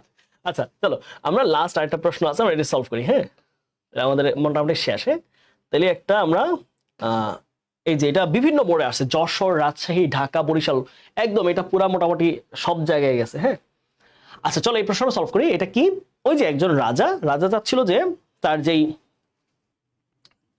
ভাই কয়বার ধোকা খেয়েছেন? সংখ্যা বলে আজকের ক্লাসকে আমি আর দীর্ঘায়িত করতে চাই না, গুণা যাবে না, অগণিত বার। মেয়ে মানুষ ভালো না রে, একটা টিকটক দেখাও, মেয়ে মানুষ ভালো না রে, একটা গান বেরিয়েছে যে মেয়ে মানুষ ভালো না রে, মেয়ে মানুষ ধোকা দেয়, ভালো না, এরকম না। আমি আসলে ওইটা আসলে মানে ইটস দ্য রিয়েল মি, আমি আসলে ওইরকম হওয়ার কথা ছিল, কিন্তু পরিবারের চাপের টিচার হয়ে গেছি। আমার আসলে ওইরকম টিকটক বানানো দরকার ছিল। আচ্ছা আমরা একটু পড়ি। হ্যাঁ, এখানে কি আছে, এখানে আছে হচ্ছে, ওকে চলো, ভিডিও কথা শুনলে আমার হাসি পায়, যে ছেলে মেয়ে মানুষ ভালো না রে, ওই যে চশমাটা লাভ দিয়ে গিয়ে পড়ে যায়। ওকে, আচ্ছা চলো, হ্যাঁ এটা আমরা একটু সলভ করবো। হ্যাঁ চলো, তাহলে কি হচ্ছে, দেন হি ইনভাইটেড অ্যাপ্লিকেন্টস, তারপরে সে কি করলো, সে অ্যাপ্লিক্যান্টদেরকে খুঁজলো যে কারা কারা আগ্রহী আসছে, তোমরা অ্যাপ্লাই করো। আচ্ছা, the applicants were asked to meet the sultan one by one, তারা অ্যাপ্লিকেন্টদের সুলতান বললো যে তোমরা একে একে আমার সাথে সাক্ষাৎ করবে। হ্যাঁ, তাদেরকে বলা হলে একে একে সাক্ষাৎ করতে, সবাই যেন একসাথে না আসে, পার্সোনালি আসতে। লং এগো, দীর্ঘদিন আগে, there lived a sultan in a country, একটা দেশে একজন সুলতান বাস করতো, রাজা বাস করতো। Then the sultan found the desired man, অবশেষে সে তার প্রত্যাশিত মানুষটাকে খুঁজে পেয়েছে। He wanted to appoint an honest man as his tax collector, তার এই যে ট্যাক্স বা কর সংরক্ষক হিসেবে একজন সৎ মানুষকে তিনি নিয়োগ দিতে চাচ্ছিলেন। আর number of people applied for the job, এই চাকরির জন্য অনেক মানুষ অ্যাপ্লাই করেছে। All the applicants blast and refused except one, প্রত্যেক সদস্য, সবগুলো সদস্য বা প্রার্থী তারা লজ্জায় লজ্জিত হয়ে গেল এবং তারা একজনকে ছাড়া সবাই নাকচ করলো। হ্যাঁ, কিছু একটা করতে বলা হয়েছিল তাদেরকে। So he asked for the wise councillors advice, তিনি তাই তার যে উপদেষ্টা আছে তার পরামর্শ চাইলেন যে আমি কি করতে পারি আমার ট্যাক্স কালেক্টর সৎ এটা খুঁজে পাওয়ার জন্য। ওয়েন দে অল অ্যারাইভড, যখন সবাই আসলো, the Sultan asked them to dance, তাদের সবাইকে বলো তোমরা নাচো একে একে। আচ্ছা, they came through a passage where gold coins were kept. Gold coins were kept. যেখানে স্বর্ণের মুদ্রা রাখা ছিল, ঠিক আছে। আচ্ছা, এবার আমরা বুঝছি ঘটনা কি হয়েছে, যে একজন সুলতান বাস করতেন। তাহলে আমরা প্রথম কি পাচ্ছি, লং এগো, অনেক আগে একজন সুলতান বাস করতেন, ঠিক আছে। তাহলে সুলতান বাস করতেন, সুলতান কি চাইছেন? আচ্ছা, সুলতান কি চাইতেন? He wanted to appoint an honest man as his tax collector, সৎ মানুষ লাগবে আমার ট্যাক্স কালেক্টরে, যেন চুরিদারি না করে বুয়ার মতো যেন না হয়, ঠিক আছে। তাহলে সে একজন সৎ ট্যাক্স কালেক্টরের নাম চাইছে, ফাইন, ওকে। তারপর কি হলো? আচ্ছা, এবার সে কি করছে, সে হচ্ছে কাউন্সিলর অ্যাডভাইস চাইছে, যে কাউন্সিলর, উপদেষ্টা মহোদয়, মন্ত্রী মহোদয়, আমাকে একটু পরামর্শ দেন, আমি কি করতে পারি। তাহলে সে পরামর্শ চাইছে কার? So he asked for the wise councillors wise, তাহলে অ্যাডভাইস চাইছে, তাহলে V3 আচ্ছা, তাহলে এই পরামর্শ কি দিল মন্ত্রী মহোদয়, কি পরামর্শ দিল? সে বলল যে দেন he invited, okay, they came through, না, আর নাম্বার অফ পিপল অ্যাপ্লাইড, না, অল দ্য অ্যাপ্লিকেন্টস ব্লাস্ট, না, the sultan found the desired man, সবার শেষে হবে, ওকে। আচ্ছা, এই যেটা হবে দেন হি ইনভাইটেড, তাহলে রাজা ইনভাইট করলেন অ্যাপ্লিকেশনস, হ্যাঁ, অ্যাপ্লিকেশনস, সবাই তোমরা কারা কারা ট্যাক্স কালেক্টরে আসতে চাচ্ছ তোমরা অ্যাপ্লাই করো, ফাইন। তাহলে এটা আসবে, তাহলে অ্যাপ্লাই করলো আগে সবাই, হ্যাঁ, সবাই অ্যাপ্লাই করলো যে রাজা আমি চাই, আমি চাই হইতে, আমি চাই হইতে, আমি চাই হইতে, আমি চাই আপনার সম্পদ মাইরা খাইতে, হ্যাঁ। আচ্ছা, সৎ ট্যাক্স কালেক্টর কিন্তু মনে মনে ওই একই কথা, ঠিক আছে। তাহলে তারা সবাই চাচ্ছে, ওকে। এইবার আসো, তাহলে কি পাচ্ছে, দ্য অ্যাপ্লিকেন্টস ওয়্যার আস্কড, না, আচ্ছা, আর number of people applied for the job, তাহলে এই ট্যাক্স কালেক্টরের জন্য অনেক অনেক অনেক অনেক মানুষ তারা কি করলো, তারা হচ্ছে অ্যাপ্লাই করলো, ফাইন। তাহলে সবাই, অনেক মানুষ অ্যাপ্লাই করলো, তাহলে কি VI, অনেক মানুষ তারা কি করলো, ওই চাকরির জন্য অ্যাপ্লাই করলো, অনেক মানুষ করলো। এখন কে সৎ এটা কিভাবে বুঝবে, এটা তো পরীক্ষা করতে হবে। আচ্ছা, ফাইন, দ্য সুলতান ফাউন্ড, এটা সবার শেষে, the applicants were asked to meet the sultan one by one, তাহলে সবাইকে একে একে দেখা করতে বলছে। সুলতান বলছে তোমরা যেদিন আসবা ওই দিন আমার সাথে একে একে দেখা করবে, ঠিক আছে। তাহলে সুলতান একে একে সবাইকে বললো, এই ওই রাস্তা দিয়ে আসবা, এই সবাইকে কিন্তু একই রাস্তা দিয়ে আসতে বলছো, বুঝছো। সবাইকে যদি বলে তোমরা সবাই এক রাস্তা দিয়ে আসবা, তাহলে সবাই বুঝে নেবে এটা ঝামেলা আছে, সুন্দর আমাদের পরীক্ষা নিচ্ছে। সবাইকে যখন আলাদা আলাদা বলছে তাহলে সবাই আর বুঝে নাই, প্রত্যেকে ওই রাস্তা দিয়ে আসছে কিন্তু সবাই একটা পরীক্ষার মধ্যে দিয়ে আসছে। আর কি সুলতান সবাইকে কি বললো, সবাইকে একা এক মানে আলাদা আলাদা দেখা করতে বললো, ফাইন। এরপর কি করলো, এরপরে কি ঘটেছে, অল দ্য অ্যাপ্লিকেন্টস, না এটা পরে, when they arrived the sultan asked them to dance, না এরপর এটা হবে, they came through a passage, তারা এমন একটা পথ দিয়ে এসেছে where gold coins were kept, যেখানে স্বর্ণের মুদ্রা রাখা ছিল। রাজপ্রাসাদের বাইরে যে রাস্তা দিয়ে আসছে সবার জন্য কি রাখা ছিল, স্বর্ণের মুদ্রা, যে তারা চুরি করে কিনা দেখার জন্য, ঠিক আছে। তো এখন যখন সবাই আসলো, when they all arrived the sultan asked them নাচ মেরি মায়না, ঠিক আছে, বললো যে তোমরা সবাই নাচো একটু দেখি, কার কার কয়েন চুরি করে পকেটের মধ্যে রাখছো স্বর্ণের মুদ্রাগুলা। তাহলে বললো নাচ মেরি ময়না তো পেসা মিলেগা। তো এখন সবাই নাচতে গেলে কি হবে, এত টাকা না যে বাজবে না, স্বর্ণের কয়েন ছিল, ঠাস ঠাস ঠাস ঠাস করে ঝংঝং করে বেজে উঠবে। তো কি করলো, when they all arrived the sultan asked them to dance, সুলতান বললো নাচ মেরি মায়না তো পেসা মিলেগা। আচ্ছা, তাহলে এখন দেখলো কি করলো, এখন সবাই তো আমরা তো চুরি করে আসছি, আমরা তো খুবই ভদ্রলোক। All the applicants blast and refused except one, একজনের ছাড়া সবাই লজ্জায় লজ্জিত হলো। হাই হাই, আমি তো কামের কাম কইরা আসছি, আমি তো সৎ ট্যাক্স কালেক্টর খুঁজতেছিলাম, আমি তো রাস্তার মধ্যে আকাম করে চলে আসছি। তাহলে সবাই কি করলো, নাচা বন্ধ করে দিল বা নাচতো না, তারা সবাই লজ্জিত বোধ করলো। তাহলে কি হবে, VII। অবশেষে যেই ব্যক্তি, এই যে একজন ব্যক্তি, যেটা আসলে আমি ছিলাম দিন শেষে, আমি আসলে আমার কোনো সমস্যা ছিল না, আমি নাচতে মানে নাচি নাই যদিও, আমি আসলে সৎ মানুষ, আমাকে আসলে রাজা খুঁজছিল। তো দিন শেষে then the sultan found the desired man, অবশেষে কি পেল, সৎ মানুষটাকে খুঁজে পেল। ঠিক আছে, এই হচ্ছে আমাদের উত্তর। অবশ্যই রাজা সৎ মানুষকে খুঁজে পেল ট্যাক্স কালেক্টর হিসেবে। ট্যাক্স কালেক্টর আসলে বুদ্ধিমান, যে নাচে নাই, বুঝছো? সে হয়তো বুদ্ধি বেশি, সে হচ্ছে গোপাল ভাড়ের মতো। সে বলছে এখন আমি যাই সিস্টেমের ভিতরে ঢুকি, ঢুকা পরে সব ছালা ছালা করে দেবো। ঠিক আছে, ওকে।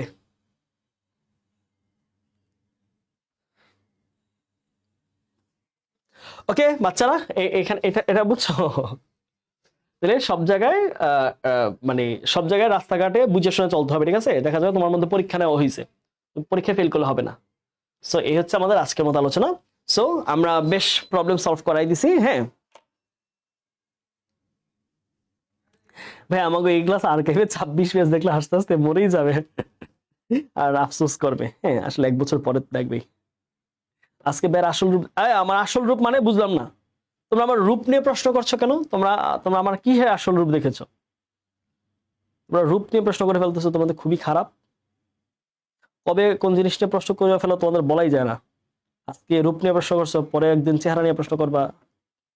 ওকে, ওকে ঠিক আছে, আজকে এই পর্যন্ত শেষ করছি। হ্যাঁ তাহলে তোমাদের সাজেশন দিচ্ছি ভাইয়া, ওইটা ফলো করো। ঠিক আছে, ওইটা ফলো করলে শেষ। ঠিক আছে, তাহলে বাচ্চারা আজকে এখানেই শেষ করছি। সবাই ভালো থাকো, সুস্থ থাকো। আমি একটা বেলিংহামের মতো একটা আজকে একটা পোজ দিচ্ছি, তোমার ছবি চাইলো। ঠিক আছে, ডান, রিঅ্যারেঞ্জ, ডান। আল্লাহ হাফেজ।